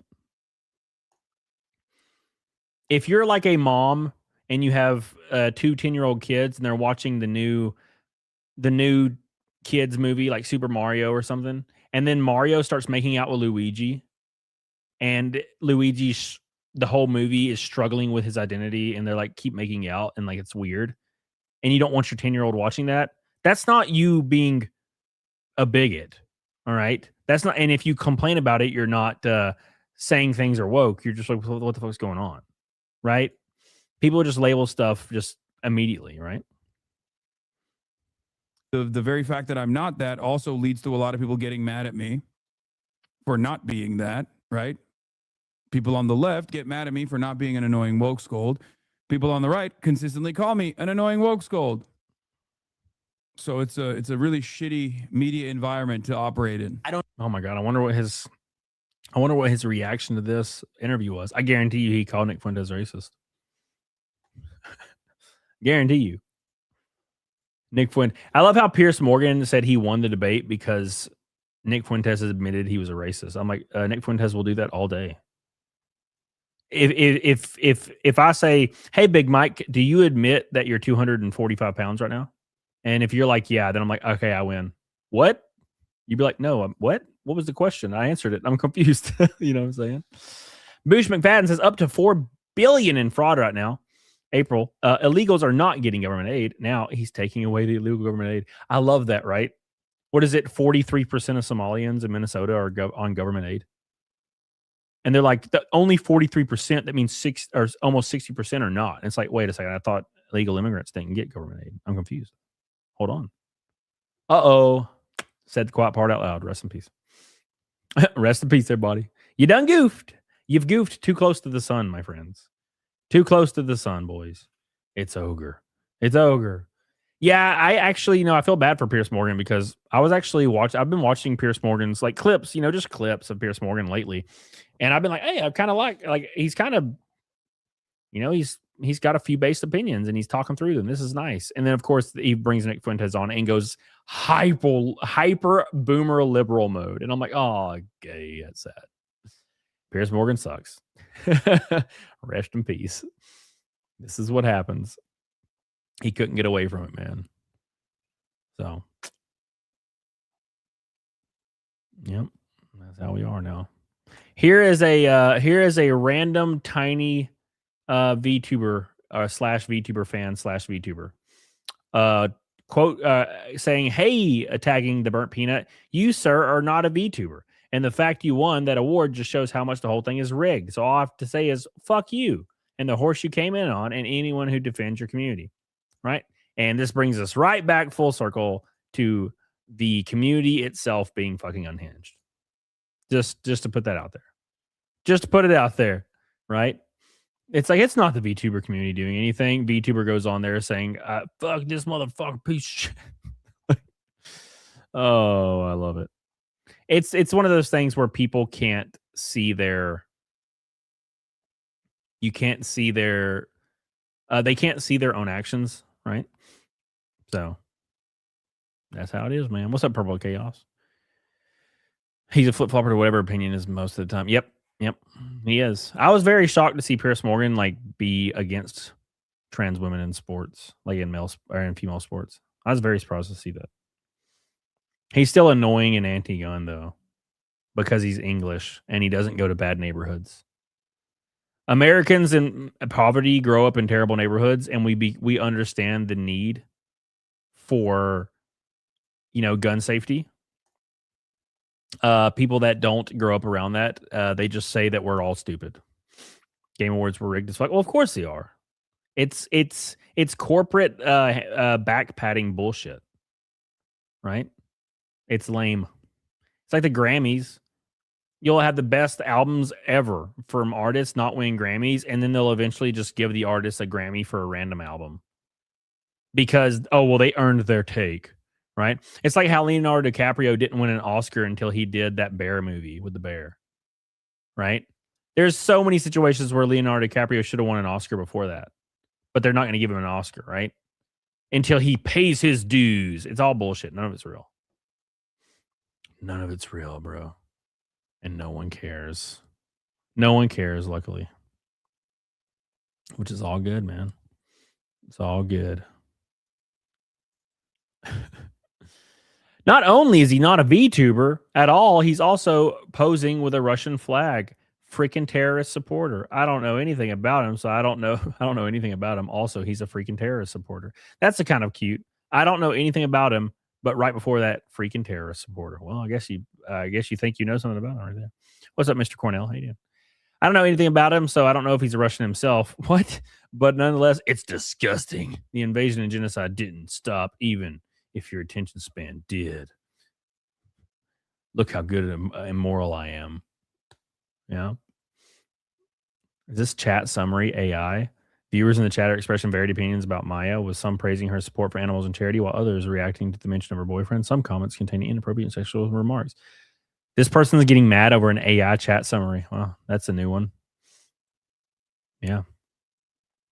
A VTuber is an online entertainer who uses a virtual avatar generating computer graphics. TheBurntPeanut's avatar is a filter that shows the user's eyes and mouth, which are not generated by a computer and are captured by a camera. Interesting. I didn't have an aneurysm. I took a vacation. I can't wait to go on my vacation in a couple months. I cannot wait. I'm so excited. I'm so tired of life. I'm so tired of life. Please bring it fast. Bring it fast. Bring it hard. Let's go. The Russian flag in the background is obvious bait. Well, people fall for that shit all the time.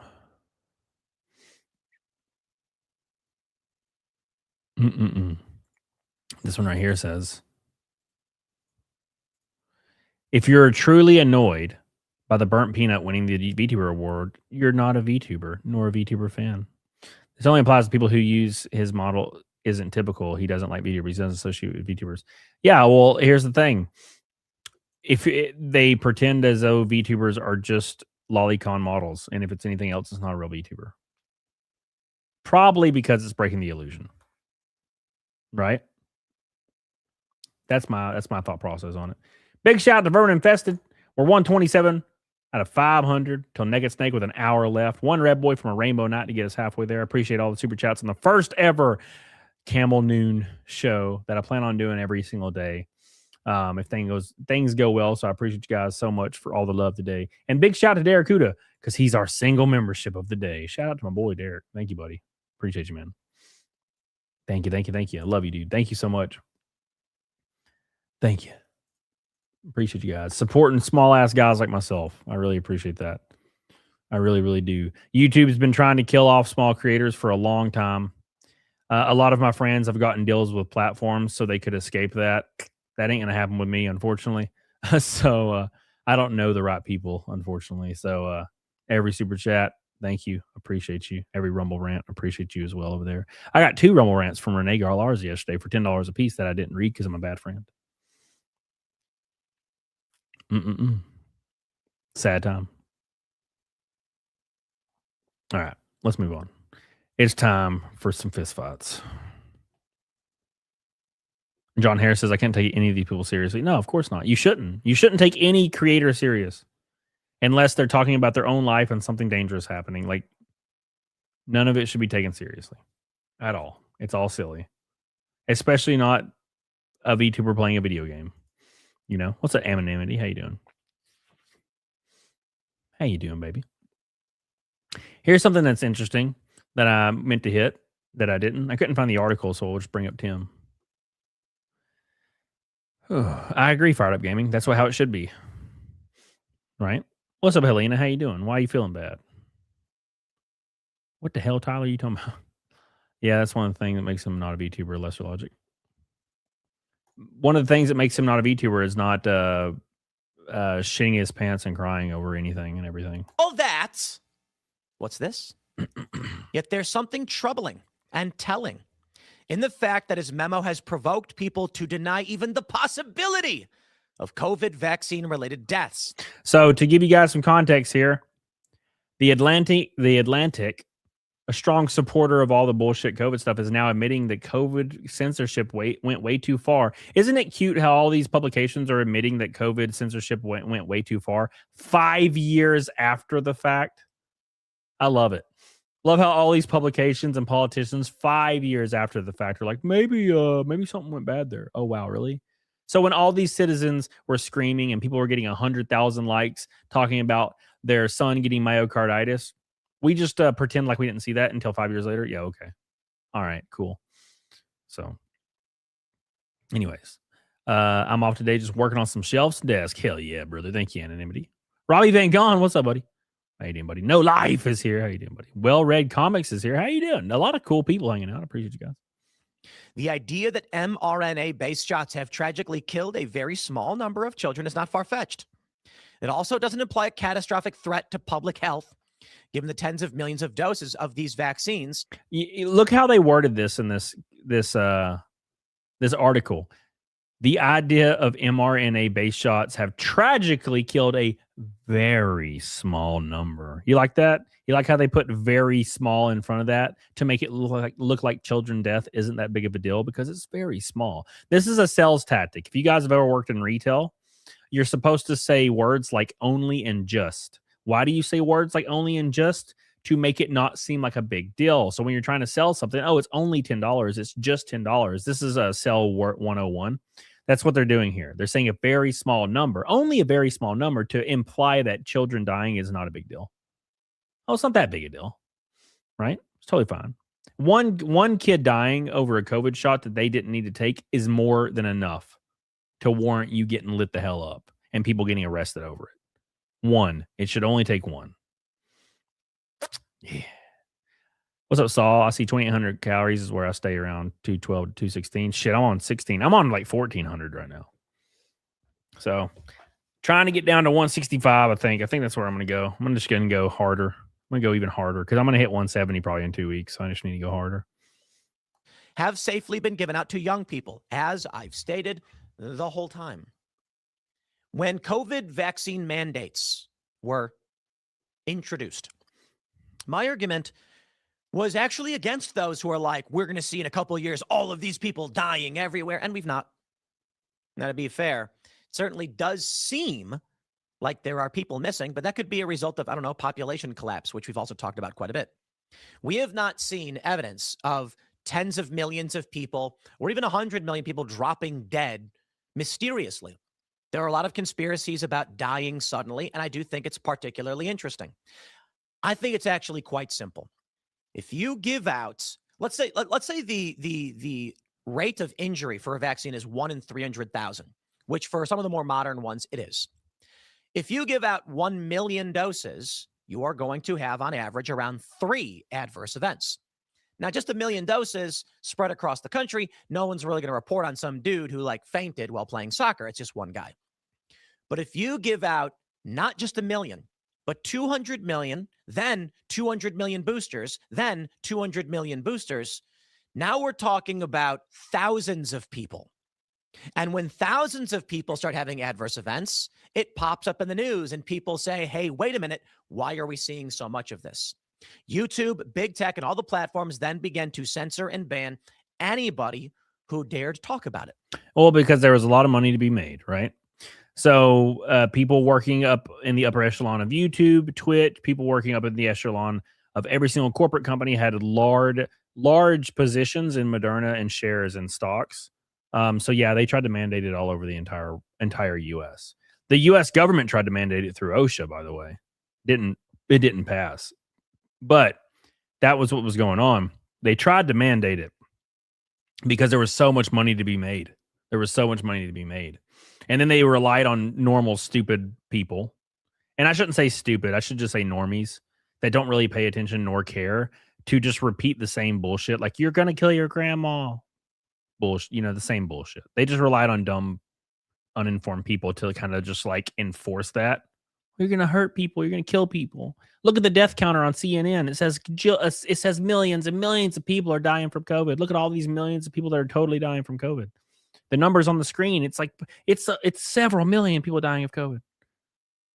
Yeah. Okay. All right.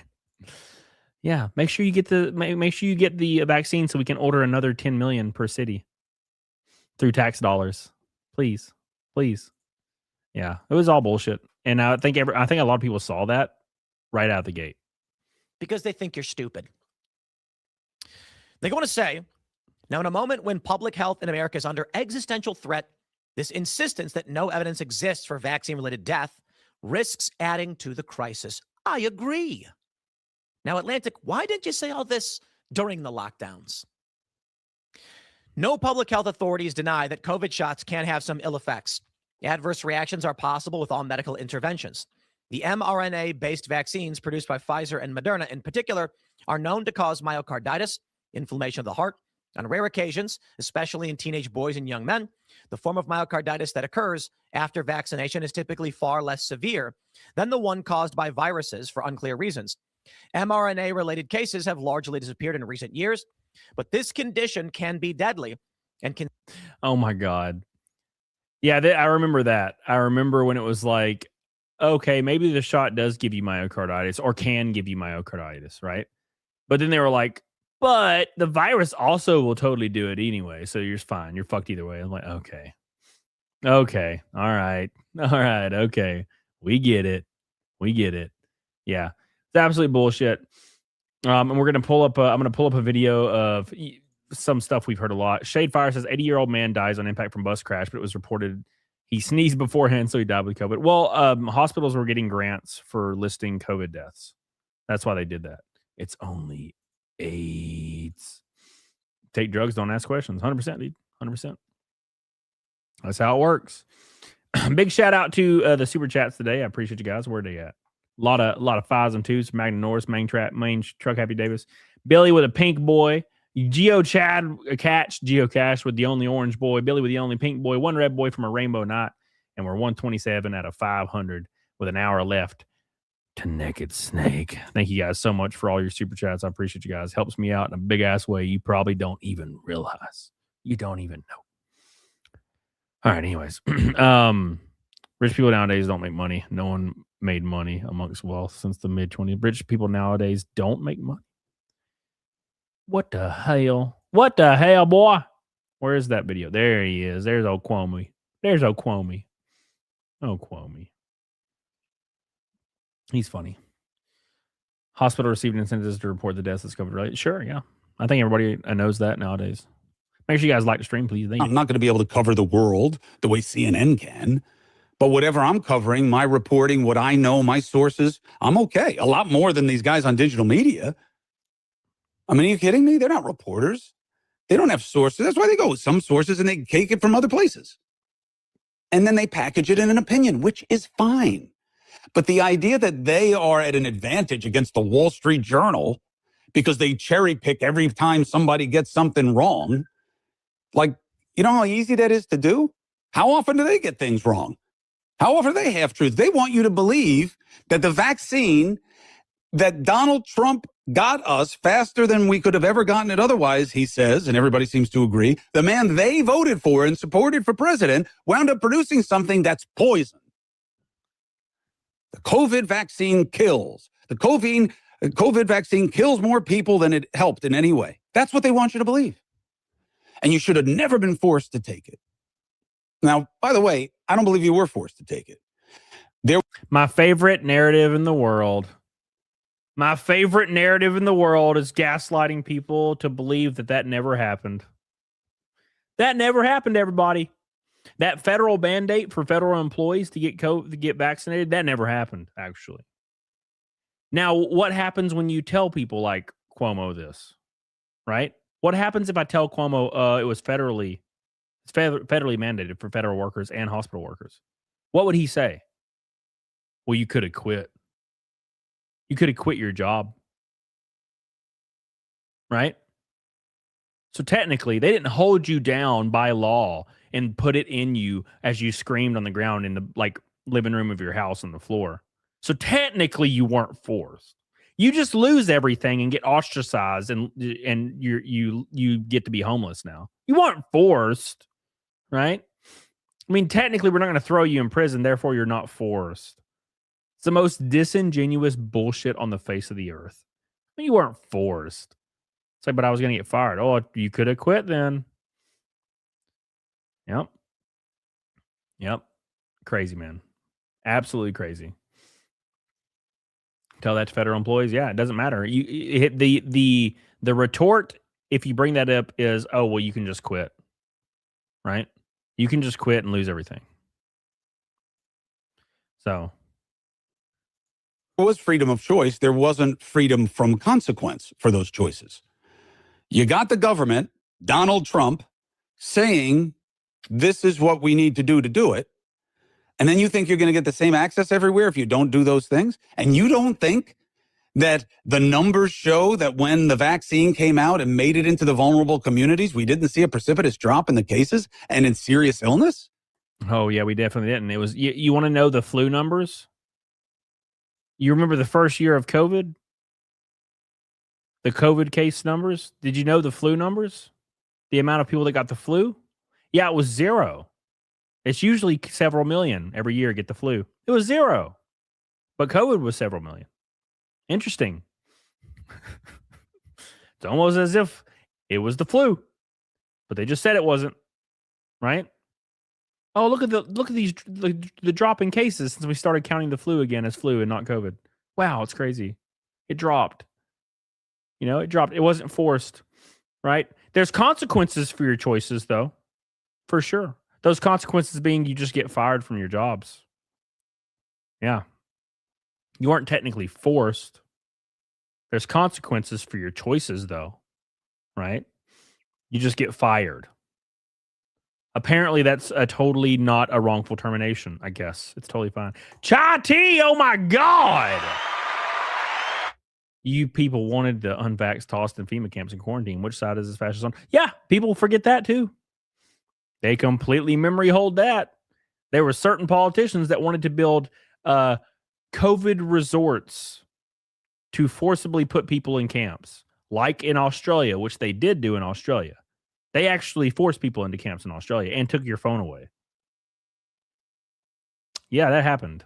They wanted to do that in America, but they couldn't get it passed, obviously. Right? And I like how he keeps saying, oh, Trump's vaccine, blah, blah, blah, blah. Biden's administration was trying to get OSHA to mandate it. You can debunk everything. And you know what's sad?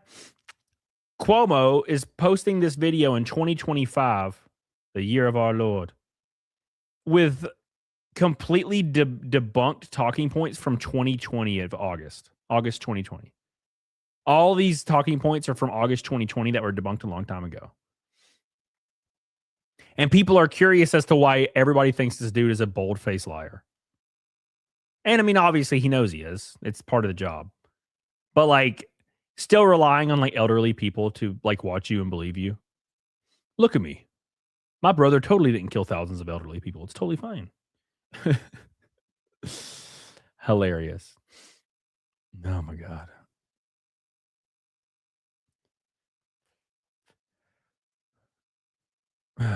PBD? PBD? What the hell's the PBD? Peanut butter department? The peanut butter department. Fucking Cuomo, man. He's a silly bastard. I do love when they share talking points that have been dunked from 1,000 years ago. It's crazy to me. Absolutely wild.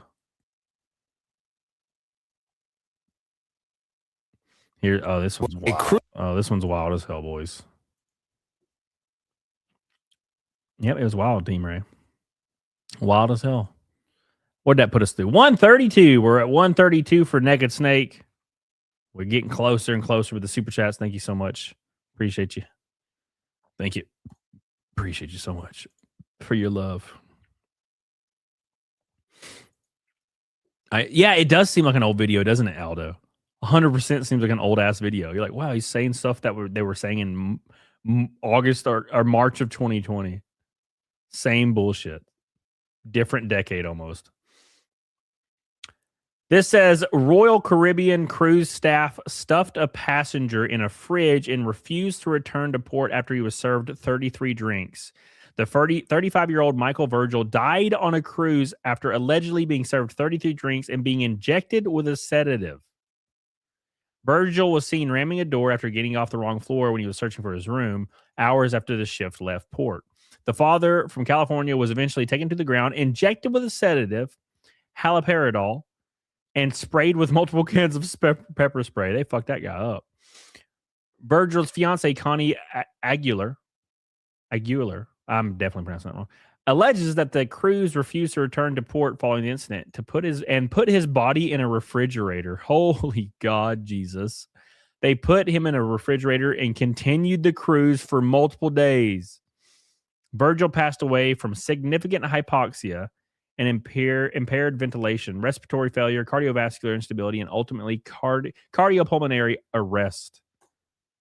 They killed that dude so hard, and then like, just throw him in the fucking fridge.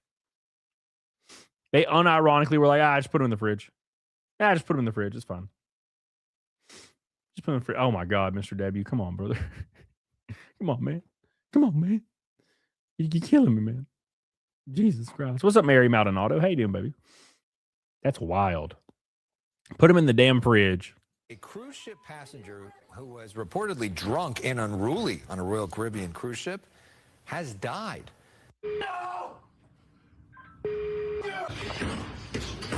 The coroner's office confirms 35-year-old Michael Virgil died aboard Royal Caribbean's Navigator of the Seas. One of the most tragic cases I've ever worked on. And they were in sort of a holding pattern.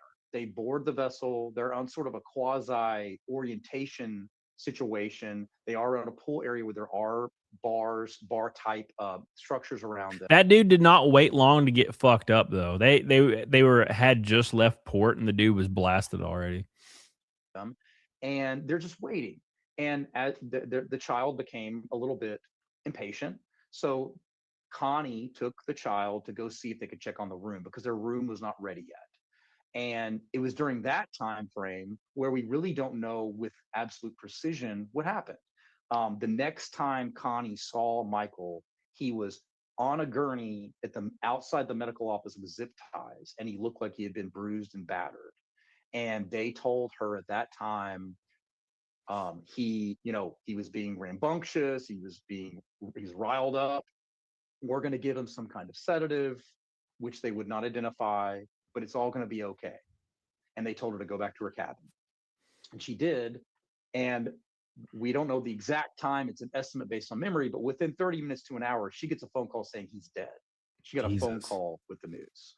And that's just not supposed to happen. You don't have to be a lawyer or an expert you can just use your common sense to know something stinks. And when we got the ME report from the Los Angeles County Medical Examiner, it just had echoes of George Floyd. I don't know how else to say it. You have 5 people putting their entire body weight on Michael and mechanically asphyxiating him for 3 minutes is what the medical examiner estimated, after which he was immobile for 2 minutes. His body was able to somehow come back. But ultimately, that mechanical asphyxiation was the first domino that fell that caused his death. And there were lots of other things that happened. They overserved him. They injected him with Haldol and succinylcholine, 2 very powerful drugs, one of which, succinylcholine, is a muscle relaxant that is used for people going into general anesthesia. Well, they killed that guy. That's going to be a big-ass lawsuit. I will say, though, one thing I'll say, man, and this is nothing against this guy at all, but it's kind of like a normal process I would live by. If you're the kind of person that when you get drunk, you start trying to break shit and like fight people, and it's just your thing. You notice how like everybody has like a drunk personality, kind of like some people get loving, some people like get laid back, some people will relax, some people get loud, some people get excited, some people want to dance, and some people want to like fight and kill people. I do that when I was growing up.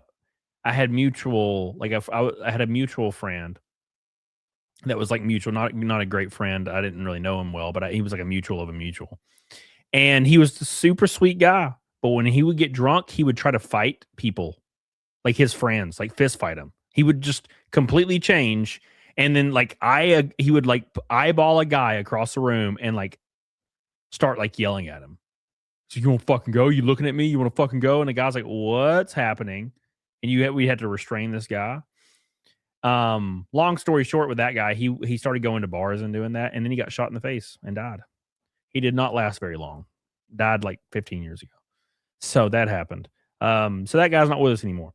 But if you're the kind of guy that starts trying to fist fight people when you get drunk, you need to stop drinking, because you are going to end up dead. It's fucking insane, you know? Yep. A little bit of roughhousing is fun. I don't know that I've never really roughhoused. You know, I have friends like that. You want to go to the pub and play darts? Nope. No, thank you. Oh my god. Yeah, no, thank you. Why was he kicking the wall? So he thought it was his room, and he was trying to break the door down to his room. So, Doc, what's up, buddy? He says, I am 60, never been drunk, never drank, no drugs either. Hell yeah, dude. Hell yeah, dude. Nothing wrong with that shit. Now, me, I like to drink a little, but I take like 3 months off every year from drinking, and I drink casually. I drink like once a week, maybe a little bit, maybe once every 2 weeks. Unless I go on vacation to Vegas, then I'll drink like every day in Vegas, a little bit. I don't really get drunk or anything. But yeah, I take 3 months off every year to refocus my brain and like get in shape and stuff, which is what I'm doing right now. So I haven't had any alcohol in a long time, which is sad. But I'm looking forward to going to Tennessee and drinking a little whiskey. But no, that's a good thing. Oh my gosh, geocached. Oh my gosh, geocached. Oh! Oh my god! Like it. Why can't I like it? Oh my god. I saw somebody tipped 50 coins on locals. What the fuck? What? I haven't opened locals in like a year, so I appreciate that. I don't know. I don't even know what 50 coins is. I tried to go look, and I don't even know how to tell. I don't know. Why do they do that? Like, why does apps do that? Just have a dollar currency that I can understand. Don't give me gems. What's a gem? You know. Thank you, Geocache. We can't let the snake streak die today. We're one red boy from a rainbow night, and we're almost halfway to naked snake already. Look at that. Well, you're helping us get there, man. We're closing in. Closing in. Thank you, Geocache. Appreciate you so much, brother. Thank you, thank you, thank you. My boy. Will the snake streak die on the first afternoon stream? It is a big risk when I knew when I was going to start it. Dark 550 is 5. Thank you, Dark Man. I knew when I started the stream, or when I determined I was going to do the stream, I was like, I don't know. We'll see what happens. This is going to be a test. Be cool if it was 5 Bitcoin. All of my worries gone immediately. Immediately. Aldo says, found you after the YouTube thing. Keep it the good work. Hey, thank you, man. You talking about like where they stole my money? It's very sad. Thank you, brother. Appreciate you. Yep, they never gave it back either. I will say though, I broke even Wednesday or yesterday. So last night we had a great stream and we broke even. So I'm now in the positive as YouTube is concerned. Thank God. That was a very stressful time. I did not enjoy it. So my mortgage was literally screaming. I could hear my mortgage. It like grew a body and was screaming at me. What are you doing, motherfucker? I'm like, it's not my fault. Oh my God, geocache! Oh! Damn! It is a rainbow night. Thank you so much. Hot diggity damn. Now we're rolling serious speed. Serious speed. My boy. Thank you so much, dude. We're officially almost there. 220 away. 215. Damn. That's crazy. Thank you so much. Merry Christmas. I love you. I love you. Thank you so much, buddy. I appreciate that. I will be live Christmas Eve and Christmas Day, so don't forget that. Because most of my family's passed away, so I don't really celebrate holidays. So I just stream on holidays. So don't forget to join me. Also, I'll be auctioning off my NASCAR helmet that I've raced the last year in NASCAR with. This one right here. This is my 2025 helmet in NASCAR that I used all year. It will still have the radio in it because I don't feel like taking the radio out. So I'll be auctioning this off maybe tomorrow or maybe Monday. I don't really know yet. I want to have a big audience when I do it so I can ensure everybody has a shot at it. And I will be auctioning off my first fire suit that has like 40 races on it. The original TimCast fire suit. So thank you so much, Geocache. I appreciate you. I love you. Thank you. For supporting your boy. I appreciate that, man. I really do, dude. That's crazy. How much spit is in it? Oh, I can't even imagine, bro. I can't even imagine. I don't even want to imagine. Anyways, let's continue. Thank you, Geocache. Appreciate you. A lot of juice. You rolling with a Akata? Shit. Geocache is the GOAT today. Thank you, Geocache. I appreciate you. All right. I want to read this real quick. Don't auction off that. Why? Bro, I can't, Johnny, I can't pay my mortgage, man. I can't, I don't think you understand, man. I have to auction off everything. Got to make ends meet.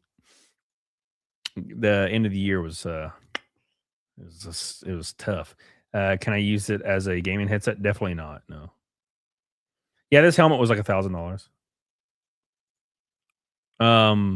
Or like 800. I can't remember. So this right here says, I caught my wife cheating, but I think I'm into it. Rest in peace.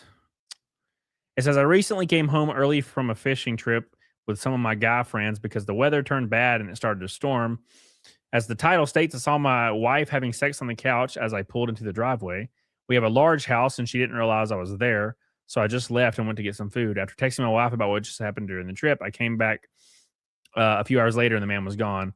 I'm usually a pretty vanilla guy when it comes to sex, but something about seeing another man have sex with my wife really turned me on. How do I tell her I know about what happened, but that I'm okay with her continuing to do so? Kill him. Oh my God. Oh. What is wrong with you people? What is wrong with you people? Chai T says, last super chat of the day. Got to go to work. Love you too, Chai T. Thank you, baby. Thank you so much, Chai T, for all your love. Geocached. Appreciate you, Chai T. Appreciate you. Thank you. Curse says, how does it smell inside? It's probably fine. Let me smell it. It smells like a helmet. They have a smell. Like helmets, every helmet I've ever used just has a normal, like when I bought it, it smells the same. It smells like it kind of smells like a new shoe, which is weird because I have definitely like drooled in it probably and sweat in it a lot. So thank you. Love you, Chai T. We love you. Thank you. Oh my God. You people. You people. Oh, it can, Team Ray. Yes. Well, I hope so anyway. Thank you, Chai T. Oh my, is that my boy? My boy, Chris McGough. Oh my God. Chris McGough with 1,000 Norwegian krones. Damn. Damn. Whew. That's a hot ticket right there. We got 2 red boys back to back. Thank you, Chris McGough. Appreciate you, brother. How you doing, man? I feel like I see you every now and then in chat. Most every stream. I appreciate you, brother. I finally get to see those big old legs in that picture. Appreciate you, dude. It says, not like every sedative ever has a not combined with alcohol warning. Smart security on this cruise. I never get notifications anymore. Yeah, it's YouTube's trying, man. They're trying to kill me off hard. It's getting pretty scary, but luckily the streams keep me alive and super chats like this keep me going. And that's why I keep doing it. So I really appreciate that. Aldo says, what's knock? It's Norwegian Krones. Thank you. He's Norwegian, obviously. With the name Chris McGough Olsen. What the hell's that noise? Ross says, don't ignore Rumble people. I ain't ignore Rumble people. Oh, the raid. I didn't see the raid. I apologize. How you doing, Raw? How you doing, Raw? Yeah, I've been reading the Rumble chat. I just didn't I didn't see a raid. The raid isn't it's not as pop-uppy. Like on YouTube, it pops up in my main chat and blinks. Like you can't miss it. In Rumble, it just appears as a normal chat. So what the hell is that? Sounds like there's like a steamroller outside. Thank you, Raw XP. Appreciate you, brother. Thank you, Chris McGough. I love you. I appreciate you, brother. Thank you for the 1,000 Norwegian krones. You are goated in the eyes of the Lord. We appreciate you, brother. Thank you. My boy. We're now 100 away from Naked Snake. I can't believe it. I can't believe we're this close, man. I can't believe we're going to be there. I thought we were definitely going to lose it on this stream. It was a test. This stream was a test. It's my first afternoon stream. You can see I have half the viewership or almost a third of the viewership that I normally have because it's the afternoon. So I was testing it out, see how it's going to work out. And it's going well. So I appreciate you guys. Thank you. Thank you, guys. A whole herd of bees. Something's going on. Very interesting. Oh, yeah, this is a good video. Oh, we're about to have some fun here, boys. Oh, it's like a lawnmower, I think. Why does it sound like that? Are you 2 hours ahead of California time? Yes, ma'am. Yeah, Chris McGough, it's almost 1-to-1 now as far as, because I remember when you used to do it, it was like $90, and now it's like $100 now. So it's 1-to-1. The crones are increasing in value. Yeah. What's up, mayonnaise, Chase? Weirdly, I see this one. How you doing, brother? Well, I'm glad you're here. I'm glad you're here.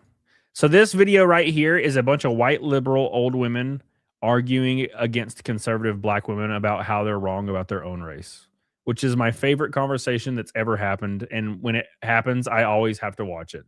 There is nothing more like strange and entertaining to watch than old white women telling black conservative women why they're wrong and actually why that they are voting against their own interest and why they're getting mistreated.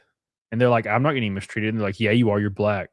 It's like, oh, okay. Well, fuck, I guess I'll just die then. It's wholesome, Aldo. Yeah, dude. Billy with $18. I get notifications all the time, even from the shorts. Also, is there any racing or is it done now? Chris Cash is close to American's dollar. Chris Cash. Oh, Chris's Cash. Yes. Chris McGough pass.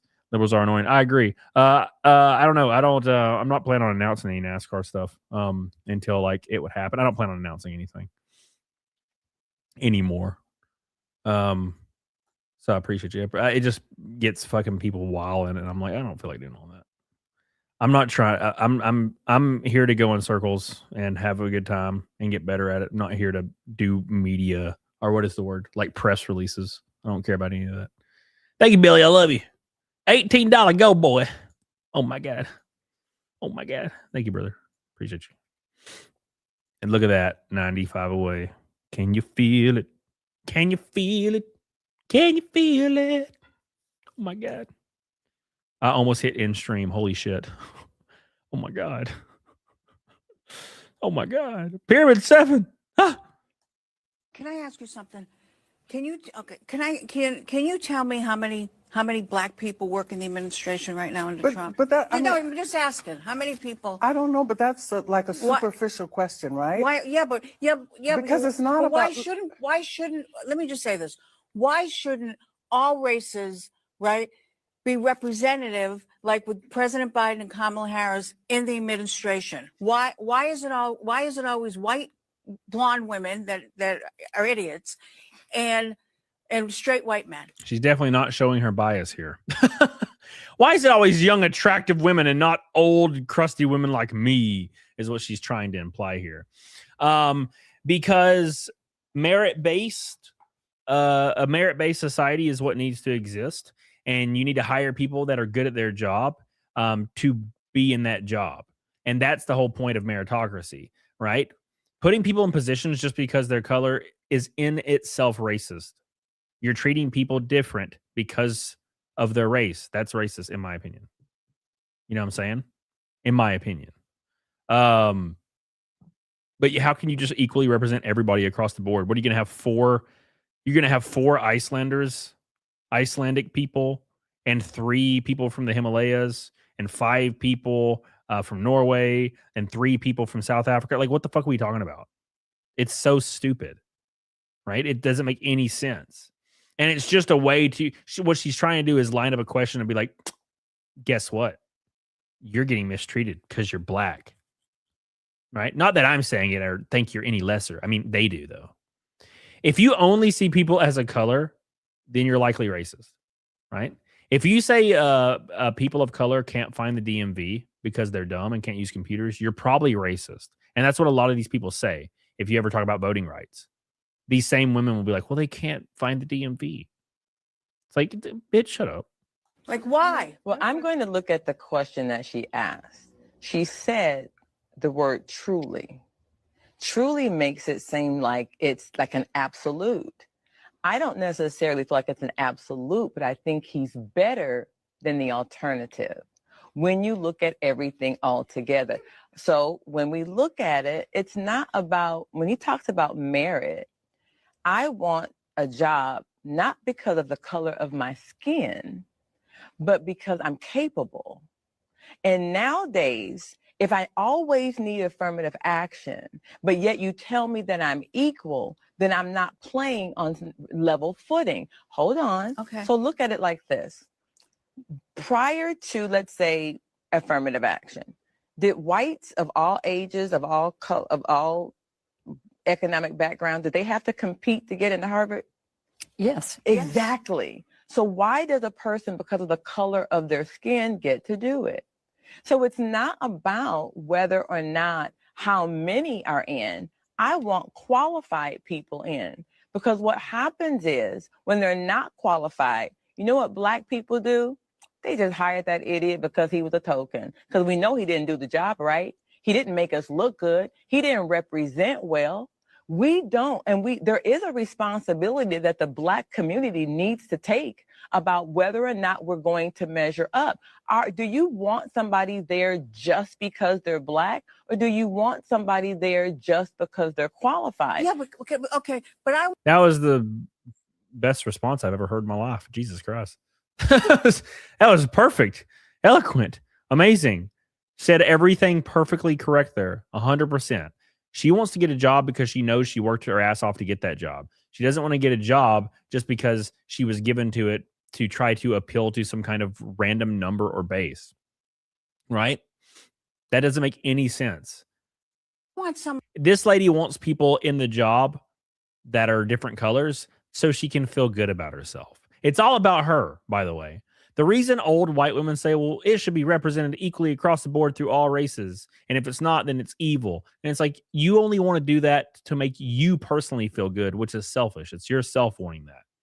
People that work their ass off want to be rewarded for that, regardless of what color they are, right? When I was brought up, you know, this is what my mother used to say to me, an Italian-Irish mother. My mother used to say to me, not everybody has to be your best friend, but everybody deserves to be treated equal. I agree with that. Of course. Equal. And you want to know what? In the Black community, the Black and brown community, as a white woman, they don't get... As a white woman, this is the dumbest thing I've ever heard. As a white woman, they get mistreated. I'm like, what do you mean as a white? You're a white. What are you talking about? As a non-soccer player, soccer is hard. I've never played it. I wouldn't know, but I'm just going to say soccer's hard as a non-soccer player, everybody. What the fuck? Black and brown community, as a white woman, they don't get treated right. So but who said that? How do you know? That's a blanket statement. It's not. They don't get treated. How do you know? They? And how do you measure that? It depends on your economic. Because I talk to people. I work the road. I talk to people. She pulled out I have the Black friend excuse. Damn, baby. Damn, baby. What you doing? Oh, my God. Sad. Jeremy Griffin says, I don't want to be that guy, but I bet as a white woman will also claim to not be white. It's not. Oh, no, bro. No. No. Don't say that. I work the road, brother. She has a Black friend. She knows. She knows. How you doing, Rob? I see you over on Rumble. She knows. I feel it in me bones, brother. I feel it in me bones, sponge me boy. Oh, my gosh. Yeah, I always love conversations like that. There's something... I feel like it's so hard. I would never want to be in the position.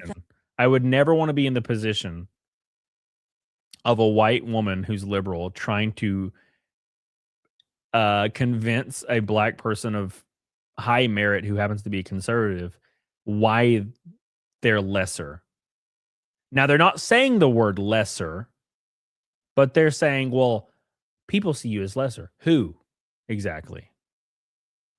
Who exactly? Because it sounds like you're saying you see me as lesser. That's what I'm hearing here. You know what I'm saying? That's all I'm hearing. So we're going to see. We're going to see.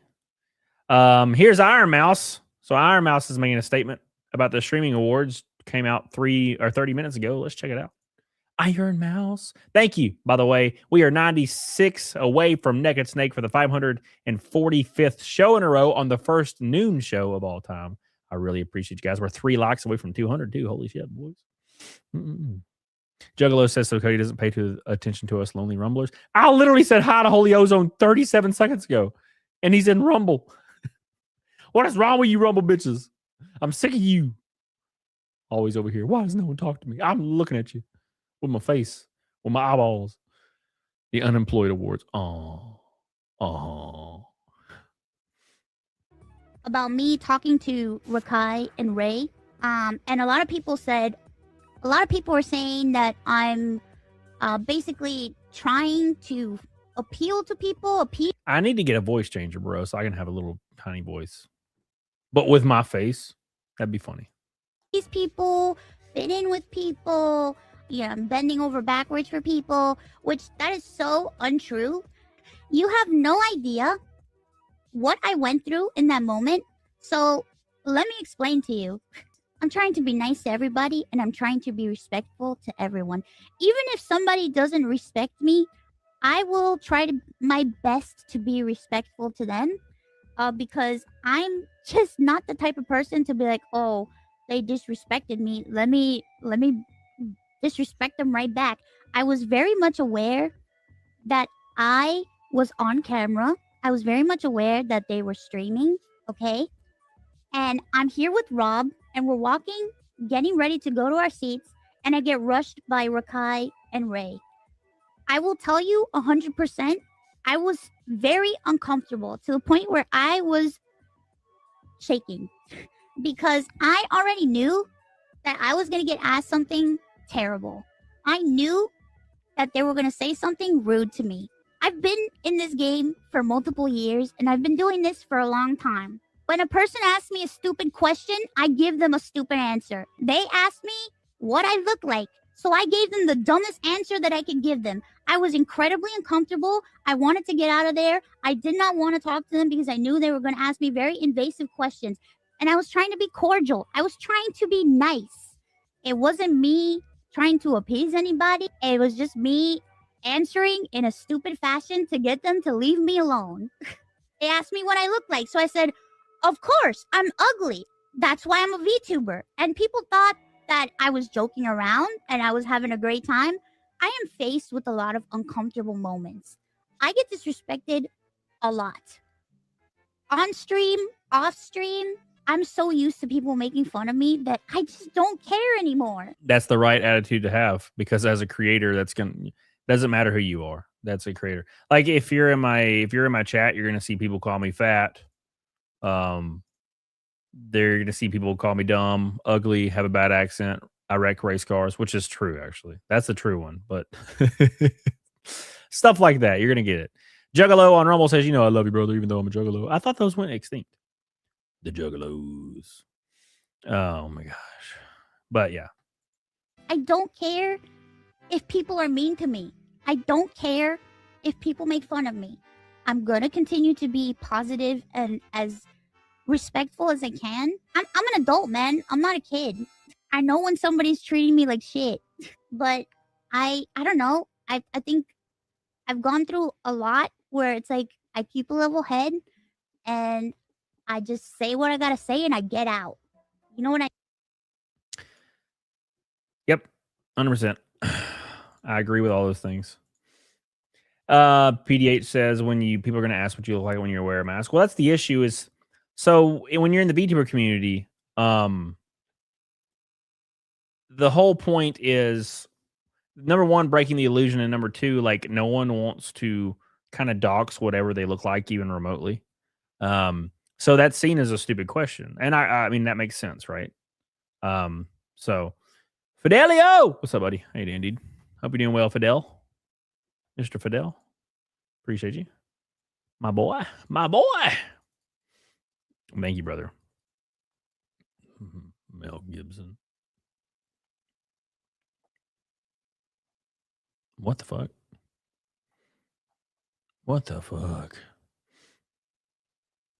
I like how YouTube says their content moderation systems are working normally. Okay. All right. I guess we'll just die then.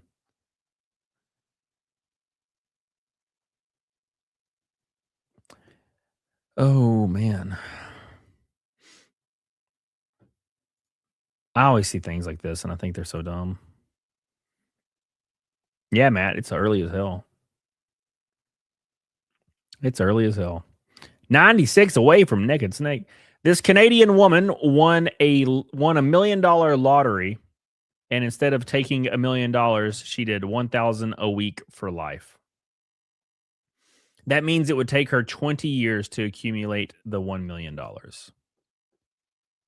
That is the dumbest shit I've ever heard in my life. I feel like that's when you think you're being smart. That's what I think. I feel like you think you're being smart when you do something like this. Oh, this is the smart opportunity.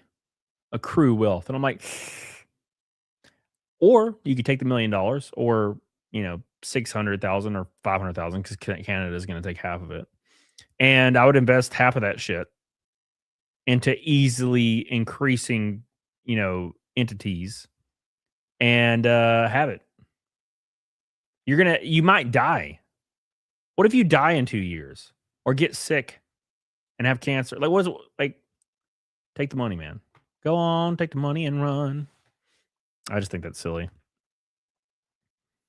So, but hey, that's me. Yeah, exactly, Big Mike. In 20 years, $5,000 is going to be like $800. So, yeah, that's what I'm saying. But invested, you take it and invest it, and you could get to a point where you're making more than $1,000 a week just off the investment, right? But that's life. Well, if she lives 40 years, it's Canada after all. Yeah. Oh my God! Did you see that? Did you see that article? Oh my gosh! There was this lady who has a terrible pain. She has a what's that? She has a sciatic nerve injury, and she's in insane pain. And you know how Canada has universal health care? Well, they said there was no doctor available in Canada to give her the surgery she needs. So they put her on a wait list of 2 years. But they qualified her for MAID. They gave her the option of MAID. Do you guys know what MAID is? It's medically assisted suicide in Canada. So they're like, okay, well, we know you're in pain and we don't have a surgeon to operate on you for the next 2 years. So do you just want to kill yourself? Unironically, what the fuck is wrong with Canada? What the hell's wrong? So just to go a little bit further with the story, there's people out there that have already been contacted that are going to pay for her surgery in America. Did you know? There is a higher rate of death in Canada for medically assisted suicides than there is of gun death in America every year. Did you know that? You know how everybody likes to shit on America for having high gun deaths because of 5 cities in America? We would be almost last in the entire world if we didn't have those 5 cities, by the way. But let's ignore that. So everybody likes to say, gun crime in America. Well, medically assisted suicide in Canada has a higher death rate than gun violence in America. And keep in mind, we have 280 million more people. They're knocking off 1% of their population every year, or 2% from medically assisted suicide. Not a lot of people talk about it. It's pretty crazy shit. It's pretty crazy. Hey, it's Billy's. It's Billy Pink Boy.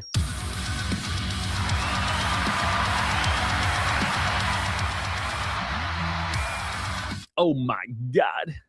Oh my God. He comes in with a pink boy here at the end of the game, putting us 40. How much is that? I can't do the math. 47 from Naked Snake. Billy coming in strong. Thank you, Billy. Appreciate you, brother. My boy. Universal healthcare sounds like a dream if you realize free is never free. Yeah. Well, no one really knows that. People don't get it. They don't understand that free doesn't mean free. And they probably do to a degree understand it. They just don't give a fuck. Right? They don't care. They just want free shit. And they don't care who pays for it or who suffers as a result. So that's how it is, Billy. Yeah, Billy, 500 a day is the max. Thank you, Billy. I appreciate you, brother. Oh my God. Billy with a pink boy at the end of the game, getting us almost there. Appreciate you, brother. We got a few minutes left, though. Before I go to the gym, I do have to get off here and go immediately to the gym. So that's going to be fun. I'm very excited to go to the gym today. I don't really know why. It took them a year to give me surgery to replace my, my cervical disc in my neck here in Cali. Pain was severe, but ending it never even came to mind. Stupid Canada. Well, she probably didn't think about it either. They just told her to. They told her to. That's crazy, man. It's because Canada blows. Yeah, dude. Sure does, Rob. Canada is a wild place. It's like the Wild West right now in Canada, man. So, rest in peace, man. Gym in the afternoon, so it always is, yeah, Aldo. It always. That's when I go though. You know, I don't mind. I like when there's a lot of people at the gym. I know a lot of people hate that. I like that.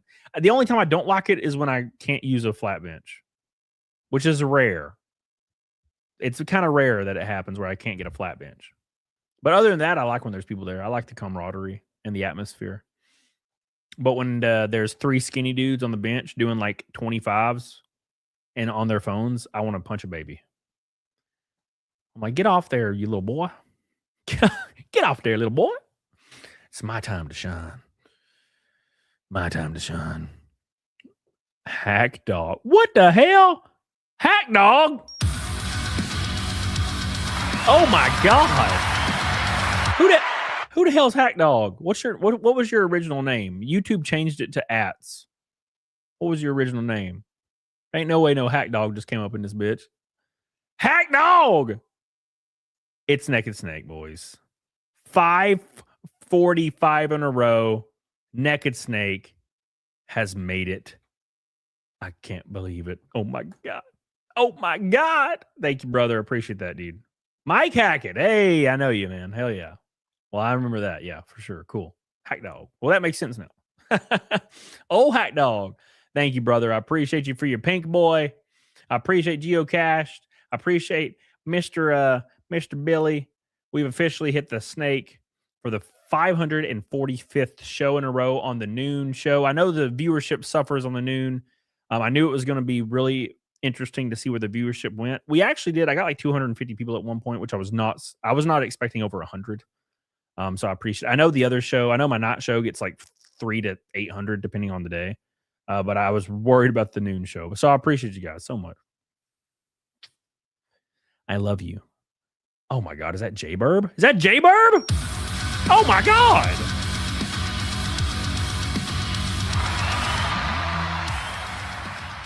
Damn, J-Burb. Damn, brother. Increasing it even further with a Canadian pink boy. Damn, baby. Damn, baby. Thank you, brother. He says, my country's doomed. We may have free healthcare, but just last year, 20,746 people died while on the waiting list for treatment. And over 50,000 people died from medically assisted suicide. You have 75,000 people dying per year in Canada just because of healthcare. But no one talks about it. They just say, well, it's free. Who cares? It's very silly. It's very, very silly. I do agree that the healthcare costs are outrageous in America. I do agree there needs to be some sort of healthcare reform. I think everybody can agree on that. But just being like free, you know what I'm saying? It's like when people are like, what is minimum wage? $7 an hour. Okay. It's like, we should increase it. Okay, where to? And they're like 50. And I'm like, what the fuck? Can we do some thoughts here and some math before you start just being like million? Would you be able to invite Burnt Peanut on the show? Oh, bro, I'm a nobody. He ain't gonna come on my show. He ain't gonna come on my show, brother. I appreciate the idea though, but I don't think he'd ever come on my show. I mean, I'm not saying he would be like, I don't like you. I'm just saying he got bigger fish to fry. Is all I'm saying. That'd be cool though. We'd have fun. Chris McGough says public health care is garbage. I think I mentioned my cat bacteria abscess being diagnosed as cancer. It's past my bed now. No more BS in the chat today. Past your bedtime. Yeah, you're probably in a wild ass time right now. That's probably why you always want to join my streams at midnight, because you're probably just waking up. I appreciate you, Chris McGough. Thank you, buddy, for your orange Norwegian crone. Thank you, buddy. Appreciate you. Jesus Christ. We blew past Naked Snake. Naked Snake's been defeated again. Thank you, Chris McGough. Thank you, Jay Bird. Thank you, Mike Hackett. Appreciate you guys. Thank you, Billy. Appreciate you. Geocache. Appreciate you, brother. Thank you. You wouldn't believe how much my bowel resection cost this year. Ooh, take a laugh. I take a guess. 250 grand, probably. You sound like Grandpa Elvis. Oh no. Imagine being diagnosed with cancer and it ends up being cateria. Thank you guys so much for all your love today. I appreciate you guys. Is Fight Milk still a thing, Big Z? Yes, sir. We're going to be introducing some new goals because PDH is going to be joining my streams on a permanent basis going forward. Probably not every single stream, but a lot of them. So we're going to do the Naked Snake goal will be the same. She'll have a bikini goal at 1,000, and then we'll have the bikini Fight Milk goal at 1,500, where she just feeds me the Fight Milk in the bikini into my face. I don't know how that's going to play out. She's probably going to pour it on me and I'm going to throw up, but we'll see how it goes. So I don't know. Let's see if we hit it. But it's going to be fun. So I appreciate you guys so much. Make sure you guys like the stream, please. Get the hell on it, dog on it. I'll also have I have a new short coming out in like 2 hours. I have 2 new shorts coming out in like 2 to 3 hours. So don't forget those. Make sure you give them some love. Yeah. Give them some love. Thank you, Promise. I appreciate you. Appreciate you, brother. Well, that looks familiar. All right. I got to do Naked Snake, boys, and go to the gym. I appreciate you guys. We've been live for 2.5 hours. Love you, Mary Maldonado. Let's do Naked Snake for the 545th time and get the hell off here. I'll be back tomorrow at noon, or 1 Central, 2 Eastern, noon Mountain, 11 Pacific. And we'll be hanging out. And then I'll have a show Saturday night as well. And then I'll be off Sunday. And then we'll be back Monday, boys. So don't miss it. Let's do Naked Snake for the boys. Thank you, guys. Here we go. Here we go.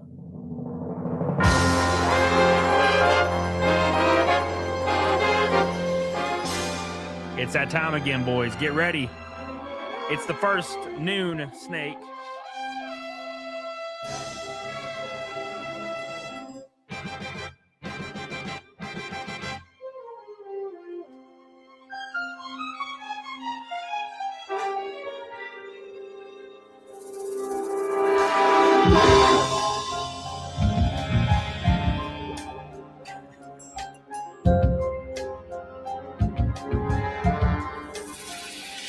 Here we go. Get those Naked Snakes going, boys.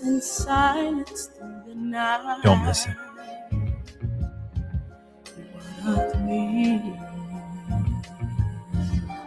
I'm searching and I'm melting to you. Oh, yeah. What I feel in my heart. It's that time again, boys. But you're so supreme.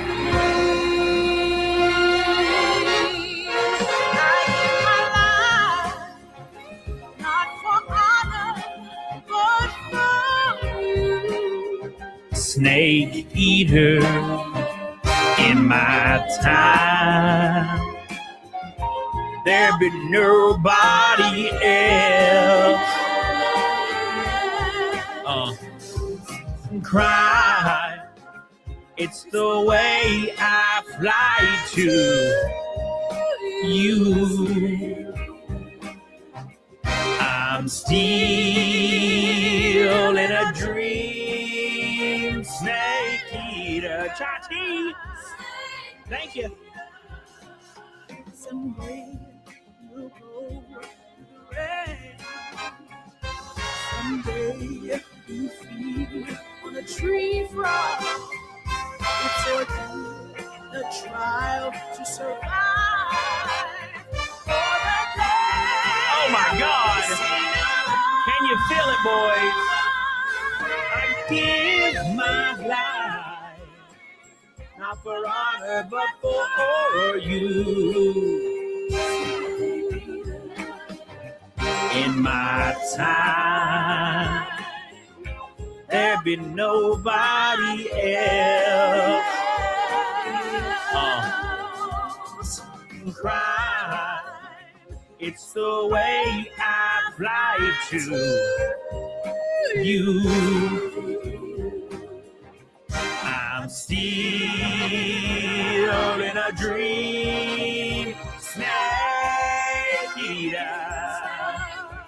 545 times in a row. Can you believe it, boys? Thank you guys so much. Here we go.